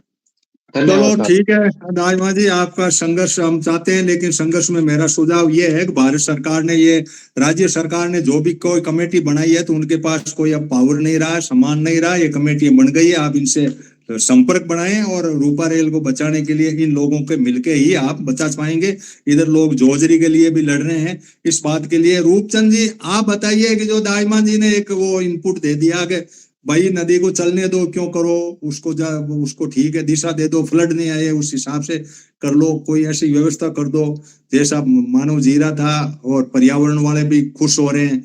उधर वो पेड़ों वाला भी झगड़ा कट पीट के हो रहा है, हम विकास के नाम पे हिमालय भी खोद रहे हैं। तो कुछ दाइमा जी कुछ इनपुट देना चाह रहे हैं? आपने माइक खोला या वैसे ही? चलो रूपचंद जी आप अपनी बात को रख दो थोड़ा सा, फिर मैं पंवार साहब से लेता हूं कि हम क्या सोचते हैं एक्चुअली बांध कितने एसेंशियल है, क्या बाढ़ के कारण बन गए, पंगा हो गया बिना मतलब का रोक के पानी। रूपचंद जी हम एक नए पटे पर चढ़े हुए हैं, वो है पूंजी के विकास का। ये पूंजी के विकास का एजेंडा हमको वहां ले जा रहा है जहां हम प्रकृति का विनाश करने जा रहे हैं, और कर दिया हमने, और उसके लिए हमने फैसले कर दिए हैं। उस फैसले में भारत जो प्रकृतिवादी देश होगा या था, उसने या दूसरों ने कोई रिजर्वेशन नहीं बताई कि हम इससे असहमत हैं। पहली बात तो यह नेचर का जो सर्विस का एस्टीमेट हुआ कि प्रकृति कितनी सेवा देती है आपको साल में, उसका एस्टीमेट है 125 से 150 ट्रिलियन डॉलर तक साल का। मतलब 125 से 140 या 45 या 50 ट्रिलियन डॉलर। कहने का ये है रूपचंद जी आपका, मैं थोड़ा इंटरवेन कर रहा हूँ कि भाई जो ये कह रहे हैं कि जो प्रकृति है उसको होने दो, उसी पर आ रहा हूँ बस। हाँ। तो जो सेवा दे रही है उस सेवा में चूंकि हमारे जेब में पैसा नहीं जाता, वो सबके लिए सांझी है कि पानी सबको दे रही है, साफ हवा सबको दे रही है, साफ खुराक सबको दे रही थी, पानी सबको पिला रही थी, तो वो हमें नफा नहीं, प्रॉफिट नहीं बनता, प्रॉपर्टी नहीं बनती अपनी। उस एंगल से हमने उस तर्ज को छोड़ दिया। नया लॉ बना है, यूरोपियन यूनियन ने बनाया है, नेचर रेस्टोरेशन लॉ, ये पिछले साल पास हुआ है, और सब 27 कंट्री को जो हिदायत दे दी है कि 2030-35 तक अपने जितने डैम है उनको डीकमीशन कर दो और let river flow and its own. चलो ठीक है, ये डीकमीशन वाली काफी उसमें स्टैंडिंग कमेटी में भी बात आई है, पवार साहब, अब मैं रूपचंद जी थोड़ा इंटरवेन करूं। पवार साहब मुझे ये बताइए कि यहाँ से नदी चली, ये दो एनवायरमेंट से संबंधित या नदी बचाने वाले लोगों के साथ में इंटरवेन करने के बाद में मैं सोच रहा हूँ कि वो नदी गई और समुद्र में जाके पानी डाल के फ्री हो गई। तो एक तो ये एक नदी को ट्रेंड करें हम, एक मेथड तो ये हो, आप इरिगेशन के आदमी और हम बाकी को, सुरेश जी, सुवालाल जी, बाकी लोग जुड़े हुए हैं जो एक्टिविस्ट लोग हैं, एक तो ये वही नदी को ट्रेंड कर दो, बाढ़ वाढ़ नहीं आए और जहाँ जरूरत पड़े उसमें हो। एक ये हो कि एनिकट बना बना के लोगों को बीच में सींचते बचाते बचाते पानी समुद्र में क्यों जाए, ये बड़े सवाल हमारे सामने, कंफ्यूजन सवाल है। और डीकमिश्निंग करने का यह डैम, कई तो डीकमिश्निंग की लाइन पे आ चुके हैं, भारत सरकार के पास पैसा नहीं है, भरे पड़े हैं बांध, कोई रेत बड़ी पड़ी है, कुछ मतलब नहीं है उनका, ठीक है, वो नाम के डैम हो गए। पवार साहब, एज ए इंजीनियर और एज ए सरकार के रिप्रेजेंटेटिव या मैं ब्यूरोक्रेट या उस लाइन से यदि बात सोचूं तो यार पानी समुद्र में क्यों जाए, कहीं कहीं तो काम लें उसको, बीच में कोई तो यूज हो उसका। क्या सोचते हैं आप? तो बाद में मैं देशवाल जी को और सुवालाल जी को इनको टच कहने को बहुत आसान है कि साहब हम सोलर उससे जो है पावर से अपनी है वो पूरी कर लेंगे डिमांड। फैक्ट ऑन बेसिस ये है कि हमारी जो जनरेशन है इलेक्ट्रिसिटी की, वो 2/3 जो है कोयले से बन रही है भारत में। हम कोयले से बिजली बनाते हैं, बिजली से फिर गाड़ियां चलाते हैं। मतलब ये अच्छा अजीब जो हास्यास्पद विषय है कि 2/3 बिजली जो हमारी देश की वो कोयले से बन रही है। पर्यावरण हम खराब कर रहे हैं और फिर हम कहते हैं पर्यावरण हम बचा रहे हैं। अभी ये जिन बांधों की बात कर रहे हैं, जो हिमाचल में और उत्तराखंड में जो बांध बने हुए हैं, इनके लिए अंतर्राष्ट्रीय संस्था भारत को पैसा देती है कि आप पर्यावरण बचा रहे हो, इसके लिए हम आपको एड दे रहे हैं क्योंकि आपने बांध बनाए। इन बांधों के लिए पैसा जो है अंतर्राष्ट्रीय संस्था पर्यावरण वाली देती है कि आप पर्यावरण बचा रहे हैं, अदरवाइज आप कोयला फूंक के और एनर्जी बनाएंगे। अभी ये बैलेंसिंग एक्ट है, इसको ऐसे मैं ये नहीं कह रहा हूं कि साहब बिल्कुल रोक दो। और जहां तक सिल्टिंग की बात है, ये बात सही है, जिनमें सिल्टिंग हो जाएगी तो वहां ग्राउंड मिल जाएगा, उसमें आप सिल्टिंग होने के बाद हम कब कहते हैं कि आप डिसिल्टिंग जितनी हो पाएगी, नहीं होगी तो होगी। अभी आपने जो आपदा देखी है, फिर उस पर आ रहा हूँ, मिला के आप ये बताइए, कुल मिला के पवार साहब इस बात पे आप करिए कि हमें पानी को रोकना चाहिए या देना चाहिए।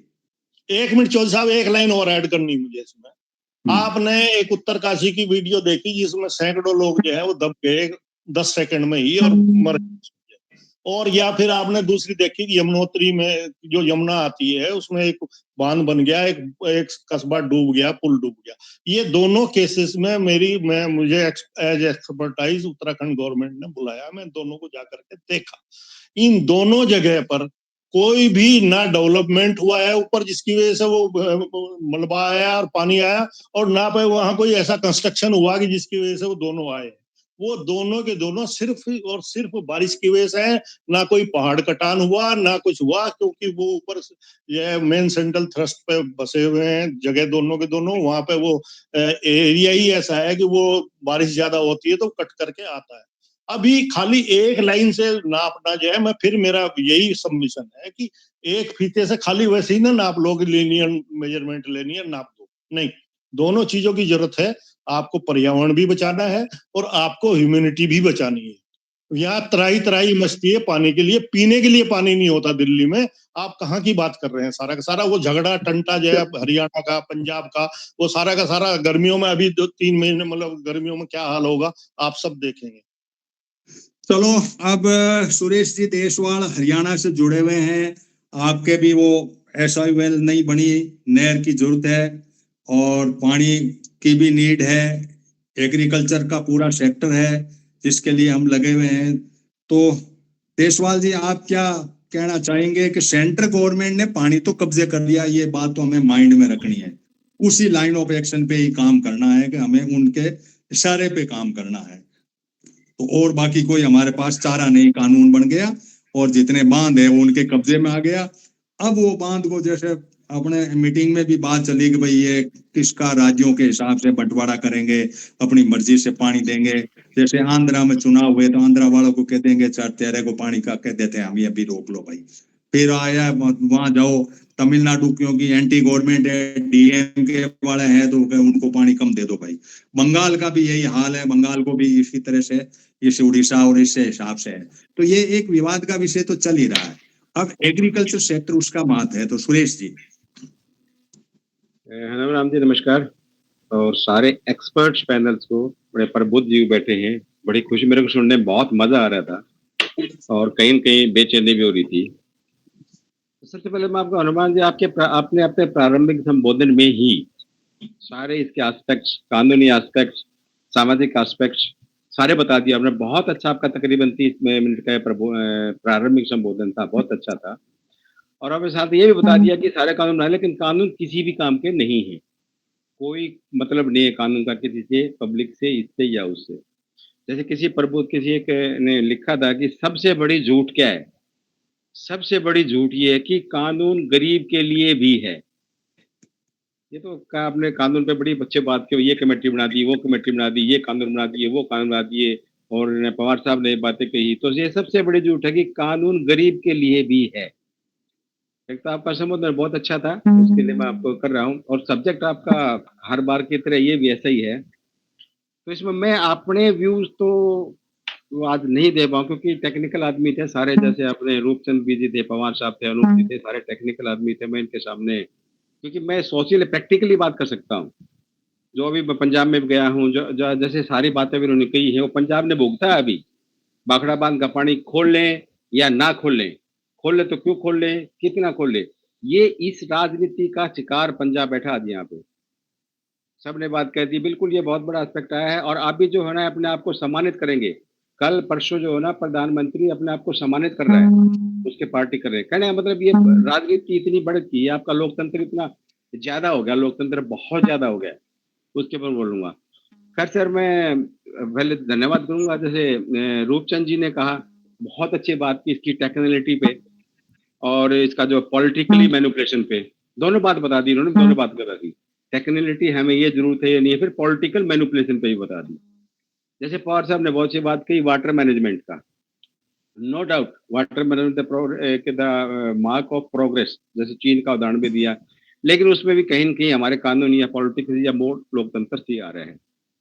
और अनूप जी ने भी बहुत ही, मतलब अनूप जी ने बिल्कुल सारी बातों एक ही बात कह दी कि ये सिर्फ और सिर्फ रेवेन्यू मैनेजमेंट और कलेक्शन का मतलब है वार्ड का, चाहे वो वार्ड बनाना है चाहे कुछ बनाना है। इन्होंने बहुत अच्छी बात की उन्होंने। फिर मैं आप यही बताऊंगा आप दोनों को, पर जैसे रूपचंद ने भी कहा, इन्हें भी अपना अलग ही टॉपिक रखा। रूपचंद ने कहा कि ये पूंजी का विकास है, किसी को कोई मतलब नहीं है, ना आदमी से, ना प्रकृति से, ना किसी को कोई मतलब नहीं। मेरा यहाँ बड़ा मतलब है, चारों एक्सपर्ट आप अपने फील्ड में, और ये मेरे को कहने में थोड़ा सा मतलब जो है ना, मैं इनसे छोटा भी होऊंगा कि ये चारों की अलग अलग राय हैं।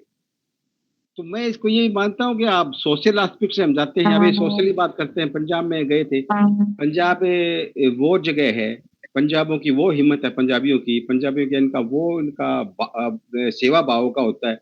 उनके साथ कोई सोशल संगठन नहीं गया आज तक। पॉलिटिक्स जरूर जो है ना, अपने शिवराज चौहान जी 17 कैमरों को लेके पानी में खड़े थे, वो बात दूसरी है। 9 तारीख को प्रधानमंत्री नरेंद्र मोदी भी जा रहे हैं, वो बात दूसरी है। तो कहने का मतलब ये बहुत ही उड़ज पुड़ज क्या करें सर, आपका टॉपिक इतना अच्छा होता है, इतनी अच्छी बातें होती है, लेकिन इम्प्लीमेंटेशन क्या होता है उनका, 0 होता है। इसमें वही बात फिर है कि बहुत अच्छे प्रोग्राम हैं, बहुत अच्छे वो हैं। अभी सर मैं आपकी पॉलिटिक्स इतनी हैवी हो चुकी है, इतनी वो हो चुकी है, और आपके मीडिया वाले बंधुओं ने इतना अच्छा काम कर दिया देश के लिए। घूमते रहो, ढूंढते रहो, क्या होगा क्या नहीं होगा। मैं एक बात फिर भी कहूंगा आपको, हमारे अंदर ये लोकतंत्र कुछ ज्यादा ही हो गया है। अभी जैसे मैं यहाँ पे भी 2-3 बातें हुई थी। एक भाई ने कहा कि बांध होने नहीं चाहिए, एक ने कहा बांध होने चाहिए, एक ने कहा कि ये मैडमेड है, दूसरे ने कहा मैडमेड है ही नहीं, तीसरे ने कहा सरकार की नीति ठीक है, दूसरे ने कहा सरकार की नीति ठीक नहीं है।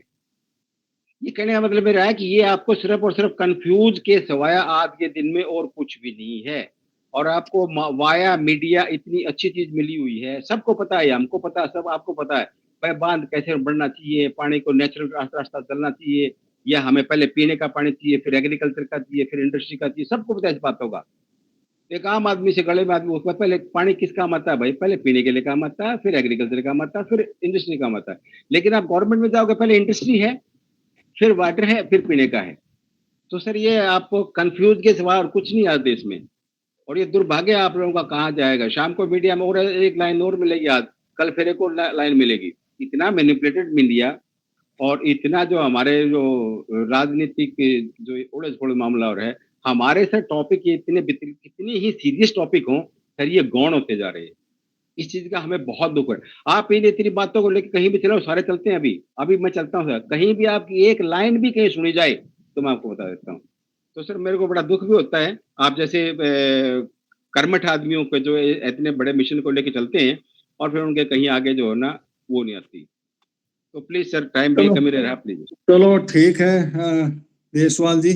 तो देखो राजनीतिक हथकंडा तो है ही ये। जैसे मेरे को दो एक व्यक्ति एंटर होने में भी तंग कर रहे हैं, बार बार फोन और फालतू की फपूंदबाजी है। लेकिन मैं मीटिंग को कंटिन्यू करते हुए सुवालाल जी के पास में जाना चाहूंगा। आप देशवाल जी अपना माइक बंद कर लें। सुवालाल जी, आप भी हिमालय की गोद में है और पानी, फ्लड और ये सारा कुछ है। कुछ कई तरह के व्यू पॉइंट आए हैं, कई नहीं आए हैं। जैसा देशवाल जी ने अभी कह दिया कि कितना खोलें नहीं खोलें, ये करके खोलने की चाबी सेंट्रल गवर्नमेंट के पास पड़ी है। एक दूसरे को जेल कर देंगे, कोई मर जाएंगे, क्योंकि इन्होंने अंदर कई मरे हैं, कई लोग मरे हैं, तो उनको 2 साल की जेल जो है वो है। तो आप सुवालाल जी अपनी बात को रखो, क्योंकि मुझे कई लोगों को बीच में इंटरवेन कर रहे हैं बार बार, तो उनको रोकने में टाइम वेस्ट है। सुवालाल जी अपना माइक खोलो और फिर वीरेश जी के पास में। Thank you. देखो ऐसा है ना कि प्राकृतिक जो आपदाएं कहो या जो घटनाएं होती है वो तो होगी, उसको हम रोक नहीं सकते हैं। लेकिन हमारे पास आज साइंस है, टेक्नोलॉजी है, ह्यूमन रिसोर्सेज है, नॉलेज है। वो किस काम का है जब हम प्राकृतिक आपदाओं से राहत या उनका जो प्रभाव होता है उससे थोड़ा बचाव तो किया जा सकता है।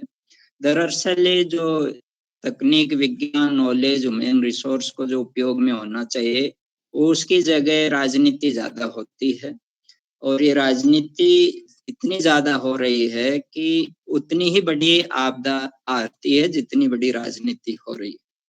होता क्या है कि हर साल मॉनसून से पहले फरवरी मंथ में पंजाब हो या हिमाचल हो या उत्तराखंड हो, ये सभी राज्य मॉनसून से पहले 2-3 महीने पहले बैठक करते हैं। सरकार के मंत्रालयों के मंत्रियों की और अधिकारियों की बैठक होती है कि भाई मॉनसून आएगा तो क्या तैयारियां है। लेकिन पंजाब में इस बार बैठक ही नहीं हुई फरवरी में, क्योंकि विधानसभा चुनाव थे। आम आदमी पार्टी का पूरा फोकस है वो चुनाव पर था और दिल्ली में ज्यादा उनकी गतिविधियां थी, पंजाब में कम थी। तो एक तो वो बैठक क्यों नहीं हुई? वो बैठक होती है जून मिड में, 15 जून में के आसपास वो बैठक होती है, तब तक लेट हो जाता है। और हिमाचल जून में मॉनसून आ जाता है, 15 जुलाई तक हिमाचल में आप सोचे कितनी क्लाउड बर्स्टिंग होती है, कितने फ्लैश फ्लड आता है, कितना भूस्खलन होता है। ये सब हो जाता है, पूरे हिमाचल में होता है। और अभी तक तो ये संख्या सैकड़ों तक है। अब जब ये पानी पहाड़ियों से नीचे उतरेगा तो जाएगा कहाँ? मैदानी क्षेत्रों में जाएगा। अब जब आप मैदानी क्षेत्रों में आपने तैयारी नहीं की है तो फिर वो तो आपदा ही होगी। और ऊपर से बारिश भी हो गई, पंजाब में बहुत ज्यादा बारिश भी हुई है। होता है क्या कि हिमाचल की सरकार तो कहती है कि राष्ट्रीय आपदा घोषित कर दो हिमाचल प्रदेश को। उत्तराखंड में भी वही प्रभाव है, लेकिन उत्तराखंड की सरकार बीजेपी की है तो घोषित नहीं किया। हिमाचल की कांग्रेस की सरकार है, मांग कर रही है तो नहीं स्वीकार किया जाता है। पंजाब सरकार आम आदमी पार्टी है, 60,000 करोड़ रुपए मांगे कि हमें राहत के लिए 60,000 करोड़ रुपए दीजिए, उस पर एक शब्द नहीं बोला जाता है। तो जब 3 राज्य मैं थोड़ा सा आपको सुवालाल जी इंटरवेन कर रहा हूँ। जैसे मुद्दा उठा के विपक्ष पार्टी और स्टेट की बात उठी, मेरा सीधा सा सवाल ये है कि दिसंबर 13 को इन्होंने बिल बना करके चाबी अपने हाथ में ले ली। किसने? सेंट्रल गवर्नमेंट ने। नेशनल कमेटी बना दी डैम सेफ्टी के लिए, नेशनल डैम सेफ्टी अथॉरिटी बना दी। सारा बना करने के बाद में इन्होंने कहा भाई मेंटेनेंस का पैसा दो, तो या तो स्टेट ने पैसा दिया नहीं होगा, ये कारण हुआ होगा, या कुछ भी हुआ होगा। तो मीटिंग की जब आपने बात उठाई ना, तो मीटिंग वो करे कैसे? इनको तो 21 में इनके तो बांध छीन लिए गए, इनके पास में चले गए। अब जब बांध उनके पास चले गए तो मीटिंग ये वो कमेटियां बनाते, उसमें आदमी भरते। अब आदमी भरे या नहीं भरे, क्योंकि अपने तो बाहर के लोग हैं, अपने तो पता नहीं भरे कि नहीं भरे। इन्होंने जैसे बना तो 10 सेंटर के जॉइंट सेक्रेटरी थे, 7 चीफ इंजीनियर थे, बाय रोटेशन स्टेट वाइज थे। कौन से स्टेट का लिया? ये सही नहीं है। ना ये आपका सही नहीं है। हिमाचल में भी डैम है, उत्तराखंड में भी डैम है, वहाँ वो भी उसके अंडर में आते हैं। केंद्र सरकार ने कानून में बनाया, वहाँ क्यों मीटिंग हो गई, अन्य राज्यों में क्यों हो गई, सिर्फ पंजाब में मीटिंग क्यों नहीं? अच्छा, ये कानून का बहाना नहीं लिया जा सकता है। राजनीतिक दल को कानून का बहाना नहीं लिया जा सकता है ना, कि भाई कानून उनके हाथ में नहीं है, केंद्र ने ले लिया। ठीक है, केंद्र ने रिसोर्सेज को कंट्रोल में कर लिया है, ये बात सही है, लेकिन इसका मतलब ये नहीं कि आप मीटिंग नहीं करोगे। आपके पास जो भी है स्कोप है, जो भी आपके पास क्षेत्र अधिकार है, उसमें आपको करना है। लेकिन जब मीटिंग ही नहीं कर रहे आप, तो जून में कर रहे हो, तो आप क्या कर रहे हो? तो ये एक बात है, मैं थोड़ा सा और रोक के सुरेश जी आप पंजाब गए हो, आप क्या कहना चाहोगे इस पे? जैसे ये बात इन्होंने बहुत बड़ी बात उठाई कि भाई पंजाब वालों ने कुछ किया ही नहीं, मीटिंग करते केंद्र को पैसा देते, कोई बांध के अंदर कोई बात थी कि भाई पीछे से पानी आएगा करेगा, तो आपने ये बात कहीं ठीक है, ठीक करें, बिल्कुल ठीक करें, कोई मीटिंग नहीं हुई गए थे, नहीं मीटिंग तो नहीं हुई, लेकिन उसके अब सिर्फ एक मीटिंग नहीं होने के कारण से हुआ बजट का दूसरे का क्या हुआ? आखिर कमेटी नहीं बनी, क्या हुआ? कमेटी भी नहीं बनी थी। जाते हो आप वहाँ पे इन्वॉल्व हो इस मैटर में, तो आप वहाँ पंजाब गए और जाओगे भी, मुझे पता है। आप किसान यूनियन के हिसाब से दूसरे तरीके से सोशल एक्ट जाओगे, तो वहाँ एक्चुअली हुआ क्या? तो आप जाओगे तो ये मुद्दा क्यों नहीं उठेगा? जैसे सुवालाल जी ने बहुत बड़ी बात कही कि भाई तुमने क्यों नहीं किया, बांध थे तुम्हारे पास में, सेंटर में चले गए, तो क्या होगा? मीटिंग के अंदर स्टेट की भी 2 बॉडी है ना, स्टेट कमेटी डैम सेफ्टी की है, एक ऑर्गेनाइजेशन है, तो इन्होंने बनाया ही नहीं होगा, या तो पंजाब वालों ने। सर ऐसी कमेटी बनाई नहीं, ये पॉलिटिक्स के शिकार थे, और दूसरा ये बांधों पे डिपेंड हो गए थे ज्यादा। चलो ठीक है, हाँ सुवालाल जी अब आप कंटिन्यू करिए। मैं इनको कह दिया ये बात पंजाब में पहुंच जाएगी आपकी बात को। ठीक है सुवालाल जी आप कंटिन्यू करिए, फिर वीरेश जी को लेता हूँ। हाँ, तो मेरा ये कहना है, जब 4 राज्यों में इस तरीके से अतिवृष्टि होती है, ज्यादा बारिश आती है स्थिति, तो फिर एक केंद्र सरकार की जिम्मेदारी होती है कि भाई उसको एक राष्ट्रीय आपदा के रूप में देखा जाए या नहीं। देखिए होता क्या है कि जब मोदी जी चीन से, जापान से जो यात्रा करके आते हैं, उससे पहले कोई भी केंद्रीय मंत्री है वो पंजाब है या हिमाचल है या कश्मीर विजिट नहीं करते हैं। कोई भी केंद्रीय मंत्री क्यों नहीं जाता है? जब मोदी जी आते हैं और भगवत मान से बात करते हैं, उसके बाद में फिर केंद्रीय कृषि मंत्री है और मंत्री है वो विजिट करने जाते हैं। ये क्या राजनीति इस तरीके से आप करोगे कि जब आपके प्रधानमंत्री बोलेंगे आपको तब आप ये करोगे? तो ये जिस तरीके से अति राजनीति हो रही है उसी का है। मैं पवार साहब का भी इनपुट ले लूं इसमें, आपने जो बात उठाई है। पवार साहब आप ब्यूरोक्रेट रहे हैं, मीटिंगें होती है, इसके बारे में आप क्या व्यू पॉइंट कहेंगे कि इन्होंने तो अपना सो गए, पानी आएगा देखा जाएगा, पंजाब बहेगा देखते रहेंगे, क्या सोचते हो आप? देखिए अगर मीटिंग होती तो हमारे मानसून का प्रिडिक्शन आ जाता कि भाई इस बार जो क्लाइमेटिक कंडीशन है उसके हिसाब से ज्यादा बारिश होगी, तो आप एंटीसिपेटरी अरेंजमेंट कर सकते थे। मतलब मैं फिर कह रहा हूं कि रणजीत सागर, भाखड़ा और पौंग तीनों का ही पानी पंजाब में आया है, तीनों हिमाचल में स्थित हैं। कोऑर्डिनेशन नहीं हुआ, एंटीसिपेटरी नहीं हुआ। ये तीनों बांध जो है, अगर इनमें पानी रोका जाता, 5-7 दिन की स्टेइंग की जरूरत थी, ग्रेजुअली छोड़ देते, तो ये सिचुएशन नहीं आती जो आ गई। नहीं सेंटर ने, अब आप राज्यों के नहीं सेंटर पे जाओ, सेंटर ने जब बांध ले लिए तो इन्होंने इनको कह दिया कि हम कहेंगे वैसे करना, तो इस पे आप क्या कहोगे?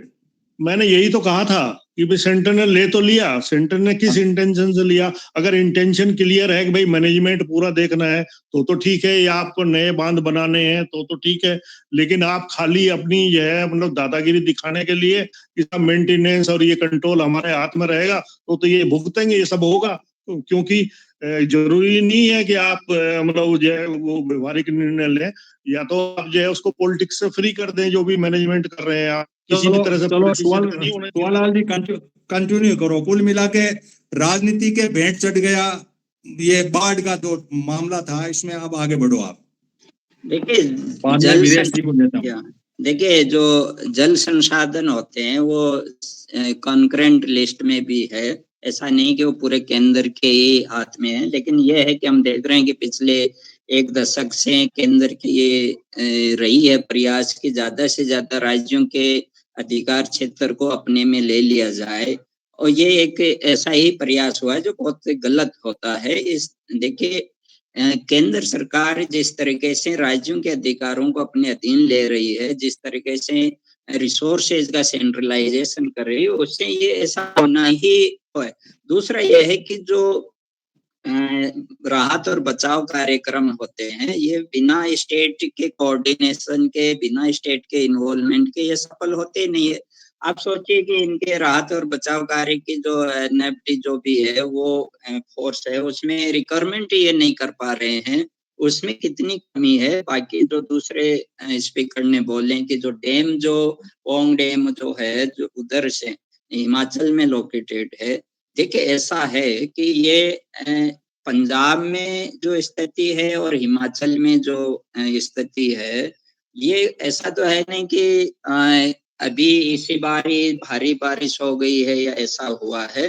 देखिए बारिश से उतनी जितना हम सोचते हैं उतना नहीं है, क्योंकि बारिश होने के बाद में जिस तरीके से अव्यवस्था होती है, जिस तरीके से डैम टूटते हैं या गेट खोले जाते हैं, भूस्खलन आते हैं, उसके लिए तो सरकारी जिम्मेदार है कि सरकार की देखिए पहाड़ी क्षेत्रों में आप इतनी चौड़ी चौड़ी हाईवे बना दिए हैं। सरकार में बाइफरकेट करें, रिसोर्स कब्जे कर लिया, जो रिसोर्स भारत सरकार से संभला नहीं, इस पे विदेश से टिप्पणी करेंगे, भारत सरकार से संभला ही नहीं, जिस रिसोर्स को आपने हाथ में ले लिया, भाई आपने कोयला लिया, कब्जे लिया, वो तो बेचारा ऊपर के बाहर नहीं आ रहा था।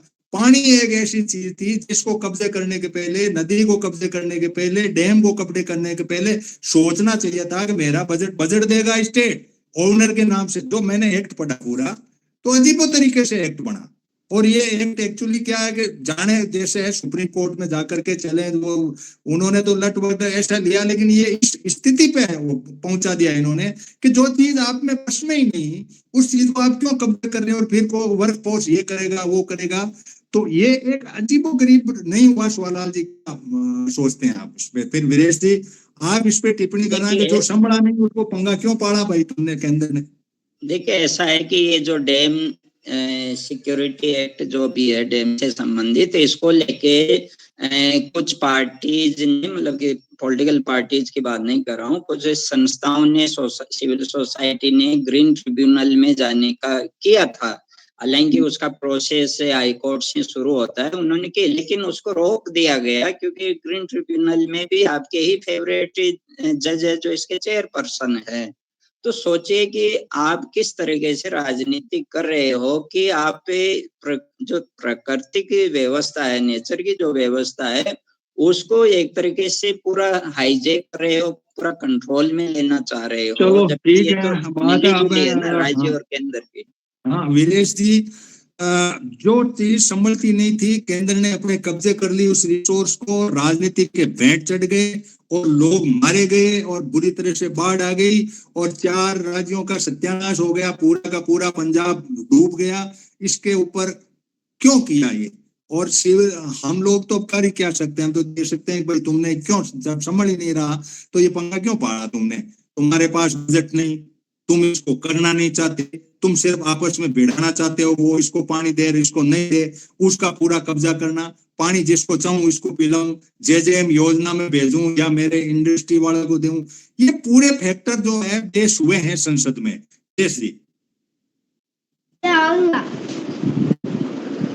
जी नमस्कार। दरअसल क्या है कि सरकार जो कानून बनाती जा रही है वो इंटेंशन हम देखते हैं तो उसका मकसद केवल रिसोर्सेज को कब्जे करना ही है, न कि किसी चीज को लाभ पहुंचाना। यानी प्लस प्लस की वो ग्राहक है और जो लायबिलिटीज हैं, जो जिम्मेदारियां हैं, कोई मतलब नहीं है। ये खाली पॉलिटिकल आरोप लगा के, प्रत्यारोप लगा के अगर हम इस चीज को छोड़ दें तो इसके कोई मायने नहीं है। ये अपराध हुआ है बहुत बड़ा मानवता के प्रति, और बहुत ही बड़ा। जितनी डिसास्टर आए हैं, चाहे वो उत्तराखंड में आए और चाहे वो पंजाब में हो, इन सब के लिए जवाबदेही होनी चाहिए, और वो जवाबदेही बहुत सख्ती के साथ हो, लेकिन वो जवाबदेही मांगे को सवाल क्रिटिसाइजेशन होता है भाई, अब यहाँ 8-10 लोग हम लोगों में ही, और इस बात पे अभी तक नहीं आ पाए हम कि भाई किसका दोष है किसका नहीं। हम भी केवल इस बात में है कि दोष राज्य सरकार का ज्यादा है या कि केंद्र सरकार का ज्यादा है। भाई जिसका भी दोष है, दोष तो मानवता के प्रति हुआ है ना। भाई पंजाब के जो लोग इसमें प्रभावित हुए, पीड़ित हुए, उत्तराखंड के जो लोग मारे गए वो सब निर्दोष हैं, इनोसेंट हैं, उन सब की क्या गलती थी? भाई वो तो टैक्स देते हैं बराबर, वो टैक्स भी इतना बढ़ा के लिया जा रहा है कि आज गडकरी ये कह रहा है कि मेरे पास बहुत पैसा है, जितनी चाहे मैं सड़क बना दूं, जिसको जितना चाहे उतना ले लो। अरे सबसे पहले वो इंतजाम करो ना भाई। आप कॉरपोरेट के लिए सड़कें तो बना रहे हो, लेकिन वो इंतजाम जो कि होना चाहिए 80 साल में हम नहीं कर पाए कि हम बाढ़ पे नियंत्रण कर सकें। छोटी छोटी बात मैं देखता हूं कि घाघरा नदी हमारे यहाँ उत्तर प्रदेश का एक डिसास्टर है, सबसे बड़ा डिसास्टर, जो हर साल बहुत पता नहीं कितने लाख हेक्टेयर जमीन जो है, फसलें उसमें बर्बाद होती हैं और कितने आदमी मारे जाते हैं। फर्क क्या है भाई, इंजीनियर लोग हैं, कुमार साहब भी हैं हमारे साथ में। मैं ये कहता हूँ अगर आप रेत के ऊपर बांध बनाते जाएंगे तो आपको तो रुकना ही नहीं है। आप एक बार में क्यों नहीं नीचे की पक्की लेयर से उठा के एक स्थायी बांध ऐसा बना देते एक बार में ही। आप ये जो हाईवे में जमीन एक्वायर कर रहे हैं, क्यों नहीं नदी के किनारे आप नीचे तक एक बेसमेंट से लेके उसको पक्की लेयर से उठा के उसका, भाई आप ब्रिज भी तो बनाते हैं इस तरह के कि वो ना गिरे। आप एक बांध ऐसा बना लो कि वो हजारों साल तक चले, खत्म ही ना हो वो। ये तो किया जा सकता है, इंजीनियर लोग हैं, पढ़े लिखे हैं, सब समझदार हैं कि किस तरीके से बांध बने। ये बांध जो कच्ची मिट्टी के ऊपर बनाए जाते हैं, ये हर साल टूटते हैं और ये दुधारू गाय कामधेनु बन के डिपार्टमेंट की ये काम करते हैं। जब तक हमारी योजनाएं सॉलिड नहीं होंगी, उसमें सही लोग नहीं आएंगे, जमीन से जुड़े लोग नहीं होंगे, भाई पवार साहब जैसे लोग जब तक नहीं होंगे कि जिनको पता है, जो गांव की परिस्थिति को भी समझते हैं, शहर की को भी समझते हैं, जो यानी वन टू ऑल हैं, सबसे शुरू से लेकर अंत तक जिनको जानकारी है, वो लोग जब तक नहीं आएंगे योजनाओं में तब तक नहीं होगा। होना ये चाहिए कि जितने हमारे सिविल सोसाइटीज हैं, अब की बार जितने हमारे एडवोकेट्स के संगठन हैं, उन सबको मिलके एक, भाई सुरेश जी भी सुन रहे हैं यहाँ, भारतीय किसान यूनियन के लोग, इन सबको मिलकर पंजाब में और उत्तराखंड में जो जन हानि और धन हानि हुई है, इसके बारे में जवाबदेही तय करनी चाहिए बिना किसी राजनीतिक बिंदु से। चलो आपके इस सवाल का जवाब मैं दो आदमियों से, धर्मेंद्र जी से और एक सुरेश जी से। ये पंगा सेंटर ने पाड़ा, स्टेट की गलती हो चाहे किसी की गलती हो, आप लोग निकालते रहो। जो जन हानि हुई है और जो जिस तरह से बाढ़ का तांडव मचा है, वो जिम्मेदारी फिक्स होनी चाहिए या नहीं होनी चाहिए, ये बात हमारे मंच से उठनी चाहिए, ये बात आगे फैलनी चाहिए कि हु इज रेस्पॉन्सिबल, और इसकी जिम्मेदारी फिक्स हो कि क्या कारण रहा कि ये बाढ़ पैदा हुई। धर्मेंद्र जी आप 2 मिनट में, और फिर आप सुरेश जी इस बात को पंजाब में भी हो, हु इज रेस्पॉन्सिबल। कानून है, गूगल पे पढ़ा, आप लोग भी पढ़ो, इसको देखो करो। तुमने पंगा पाड़ा सेंटर ने तो भाई संभाल, नहीं पाड़ा तो ये कह रहे हैं कि इन्होंने बजट नहीं दिया तो ये संभाले। कौन जिम्मेदार है? मीटिंग नहीं होना, जैसा सुहालाल जी ने कहा, ये कितनी लापरवाही कैसे हो सकती है? इतना रिसोर्स जो आग का गोले को आप अपने कब्जे में क्यों ले रहे हो? पानी को अपने कब्जे में ले रहे हो तो संभालो भाई पानी को। तो धर्मेंद्र जी क्या कहना चाहेंगे कि जिम्मेदारी फिक्स हो? हनुमान जी, आप सब बहुत ही ज्यादा योग्य लोग हैं और समझदार भी हैं। मेरे ख्याल से भारत में इस तरह की बात करना बेईमानी है। मतलब यहाँ पे बात होती है मंशा की, बात होती है आपके उद्देश्य को लेकर के। आप जो काम कर रहे हैं ना, उसमें आपका मंशा क्या है, आप किस उद्देश्य से कर रहे हैं। ओरिजिनल में भारत में तो ये प्रवृत्ति ही नहीं है। आप जिम्मेदारी की बात करते हैं, ये प्रवृत्ति ही नहीं है। आपने कोई भी ऐसी योजना आपके मानव हितार्थ बनती नहीं है रियल में ही। अभी आप सब लोगों ने भी ये इस डिसीजन पे पहुंच चुके होंगे कि इकोनॉमिक एसेट बन रही है भाई, कि पैसा अर्जित कैसे किया जाए। आपके लिए यहाँ पे भारत कृषि प्रधान देश है, ये एक बहुत कटु सत्य है। और भारत को यदि जैसे कृषि सिर्फ, मैं पहले भी कह चुका हूं, कृषि सिर्फ जीवन यापन का साधन नहीं है। जब कृषि प्रधान देश था, हम कृषि पर निर्भर थे, तभी हम विश्व गुरु थे और तब हम साधन संपन्न थे, हमारे दुख कम थे। उस वक्त का जो हमारा जो जीने का तरीका था वो अलग था। हम उस वक्त जीने के लिए मतलब प्रकृति से इतना जूझते थे कि हम प्रकृति विपरीत थी उस वक्त, बहुत ज्यादा मान के चलते हैं। इसके बावजूद भी, विपरीत परिस्थितियों के बावजूद भी हम हर हाल में जीने का प्रयास करते थे। आज इन लोगों ने ये कंडीशन हो गई और भारत में ये पोजीशन है कि आदमी थोड़े से प्रेशर पड़ा कि वो मर गया, कि कोई फांसी पे लटक गया, कोई कैसे, मतलब जीने की जो लालसा है, क्योंकि यहाँ का नेगेटिविटी इतनी भर दी इन लोगों ने। कृषि के बारे में मैं तो ये जो हो गया कि लोगों को ये लगता है कि कृषि सबसे हीन धंधा है, सबसे ज्यादा नुकसान है। हालांकि इनके सबका मंतव्य यही है कि इनकी मंशा यही है कि भाई ये कटु सत्य है कि आप जीवोगे तो आपको खाना पड़ेगा। इसका मतलब है हवा पानी के बाद में तीसरी ऐसी चीज है कि आप भोजन के बिना जिंदा नहीं रह सकते। इसका मतलब महत्व तो दुनिया में जीने के लिए कृषि का महत्व है, बिना कृषि के आप जिंदा नहीं रह सकते। मगर लोगों ने यहाँ पे भारत की जो सिस्टम है उसमें ऐसा कर दिया कि नहीं, ये सबसे घटिया धंधा है, आप इसमें मत करो, इसमें फायदा नहीं होगा। अरे भाई, ये यदि यही इतना ही कमजोर धंधा है या इतना ही बेकार का धंधा है, इसमें कोई प्रॉफिट नहीं है, नुकसान है, तो फिर ये जो पैसे वाले, जो मतलब कंप्यूटर बनाने वाले, जो टेक्नोलॉजी डेवलप करने वाले, वो उनको छोड़ करके इसमें कृषि में क्यों उतर रहे हैं? उनका क्या उद्देश्य है? पूरी दुनिया की वो जमीन छीनना चलो चाहते ठीक हैं। है आपकी, धर्मेंद्र जी। सुरेश जी, जिम्मेदारी के मामले में आप क्या सोचते हैं? पंजाब जाएंगे, लिंक भी है आपका, कि हु इज रेस्पॉन्सिबल, कौन है जो ये बाढ़ लेकर के आ गया, या अपन मानते हैं कि नहीं साहब ये तो होना ही था? देखो सर, मेरे से धर्मेंद्र जी, मैं जो बात कर, समय बहुत कम है, 2 मिनट में हाँ, समाप्त करो। मैं बस एक, मेरे को मैं जो बात करना चाह रहा था, मेरे से बहुत अच्छी तरह धर्मेंद्र जी ने कह दी, ये प्रवृत्ति नहीं है हमारी जिम्मेवारी लेने की, ये प्रवृत्ति। मैं एक लाइन लूंगा आपकी। एक घर में एक बच्चा रो रहा था और बाहर से 2-3 पॉलिटिशियन जा रहे थे। वो बोले उनके साथ, बच्चा रो रहा है, कुछ का समाधान कर दो। रानी चल रानी देख लो सर। तो पॉलिटिशियन अंदर आए, बच्चे को थोड़ी ऊंची जगह पे बिठा दिया। पहले रो रहा था कि रोटी दे दो, रोटी दे दो, फिर वो ऊंची जगह बिठा दिया। बिठाते बोला उतार दो, उतार दो। वो रोटी तो भूल गया, बोला मेरे को उतार दो, उतार दो। तो बोले समाधान होगा। हमला क्या हुआ? अभी रोटी मांग रहे, उतार दो, उतार दो। तो फिर ये प्रवृत्ति नहीं है, जिम्मेवारी को कोई मतलब लेने की इनका इच्छा नहीं है। और दूसरी बात, फिर आपने बताया सारे कानूनों में है ये ऑलरेडी। कानून में जो आपने इतना बच्चा है, पूरा व्याख्यान दिया कानूनों का, उनमें है ये, इसकी जिम्मेवारी ये है, इसकी वो है, इसकी, लेकिन ले कौन? कोई चलो, लेगा सर। भारत सरकार ने कानून बना करके पानी का रिसोर्स को पूरा कब्जे किया है, और उसके बाद में स्टेट की जो बॉडी है उनका धन और उनका ह्यूमन रिसोर्स काम में लेकर के और पानी के ऊपर अपना नियंत्रण किया है। अब आगे क्या होगा, कैसे होगा, इस बात को हम सोचते रहेंगे। मैं अब कोई साथी हैंड करना, रेज करना चाहे, क्योंकि मिनट सिर्फ मेरे पास में 5-6 बचने हैं। तो कई प्रबुद्ध लोग हैं, लेकिन मैं उनको प्लेटफॉर्म पे लाना नहीं चाहता, क्योंकि वो सरकारी तंत्र के आदमी हैं। हाँ, कुछ धर्मेंद्र जी 1 मिनट में, आधा मिनट में आप बात रखो, क्या कहना चाह रहे हैं? हैंड रेज किया आपने। सर पहले अनिल जी सर को ले लो। हाँ सर, बोलिए। हम तो आपको लेना चाह रहे थे, लेकिन मैं डरता नहीं ले रहा था। मैं तो इसलिए कि पंगे में कौन पड़े।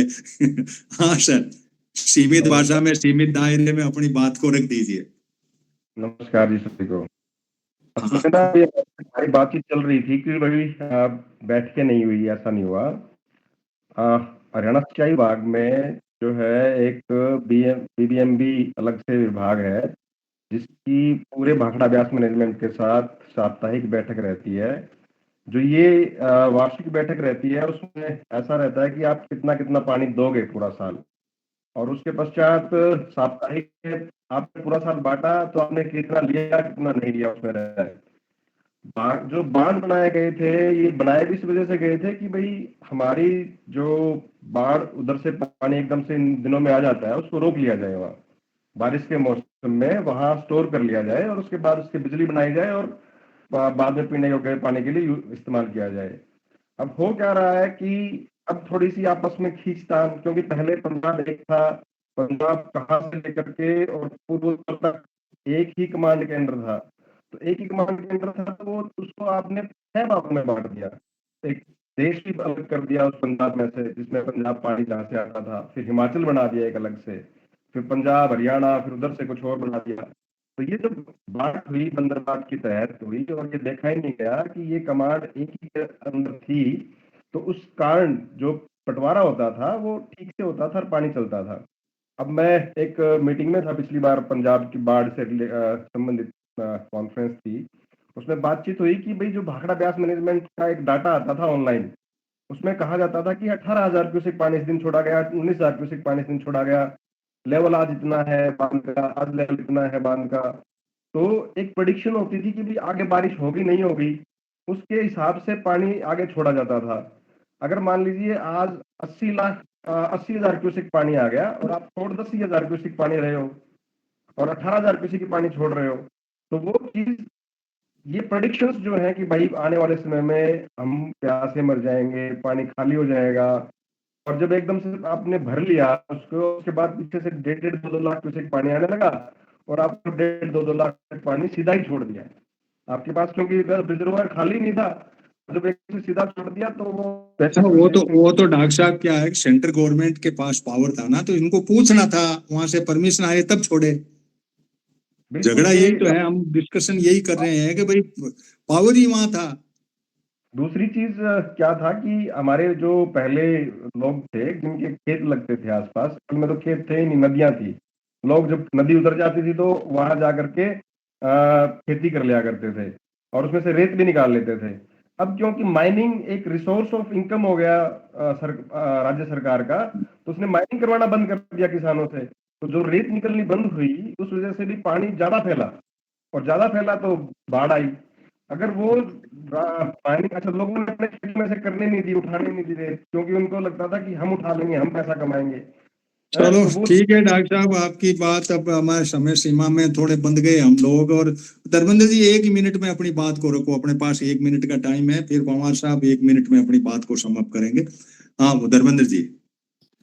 हनुमान जी, आप सब लोग बहुत ही मोजीज लोग हैं और आप एक अनुभव प्राप्त कर चुके हैं, एक उम्र के पड़ाव में पहुंच चुके हैं, तो मेरा एक निवेदन है कि इनमें अपन जैसे इनमें क्या मिलता, हमें क्या मिल जाए या ऐसा इनको ये हो जाए वो हो जाए, उसकी बजाय जैसे हम इनको रोक टोक करें, इसकी बजाय मानसिकता ये अपनानी चाहिए कि आइंदा से, मुझे मेरी ये पर्सनल रिक्वेस्ट है कि आप माहौल ऐसा बनाने की कोशिश करें कि ये जो चीजें हैं ना, जो सिस्टम है, इसको हम कब्जाएं कैसे, अब ध्यान इस पे हो जाना चाहिए। इसे यदि ये आप शुरुआत करेंगे तो आने वाले वक्त में ऐसा हो सकता है कि लोग इस पे अपनी मानसिकता बनाए। दूसरा क्या है कि हमारे यहाँ रिसाइकलिंग का सिस्टम नहीं है, कोई भी हमने एक बार चीज यूज की हम उसको वेस्ट कर देते हैं। जब तक हम प्राकृतिक संसाधनों को बार बार यूज करने की टेक्नोलॉजी नहीं अपनाएंगे ना, तब तक वो कमी रहेगी चाहे कितनी ही कर दो। तो इस पे भी हमें ध्यान देना चाहिए। धन्यवाद। ठीक है डीपी सिंह जी, सर आपका कोई इनपुट 1 मिनट में आप आए तो।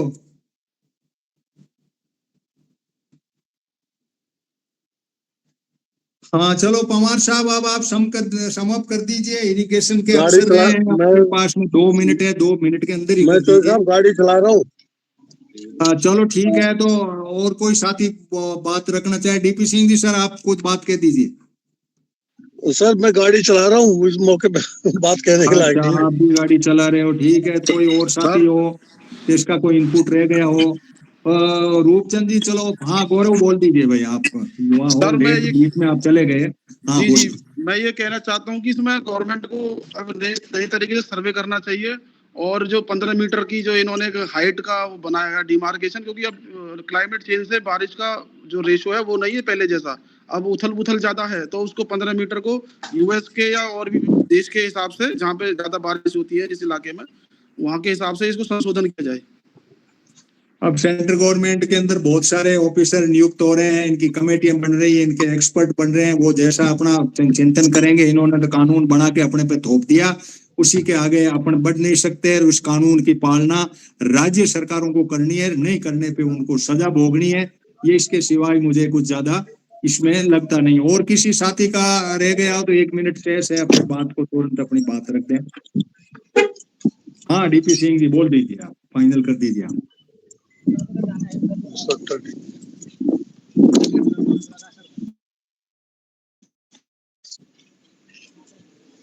डीपी सिंह जी कुछ बोल रहे हैं आप?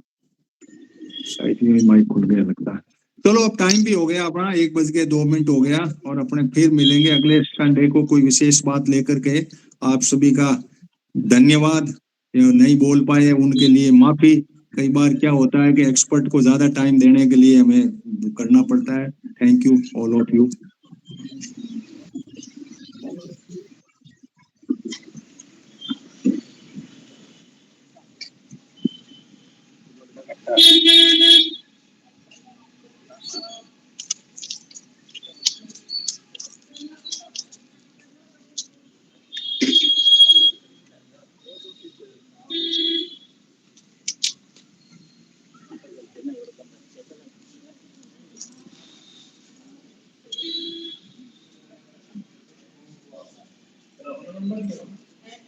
मेरी बात है, वो कह देता है हमने मुझे नॉन खाना उसको साफ कर देना नंबर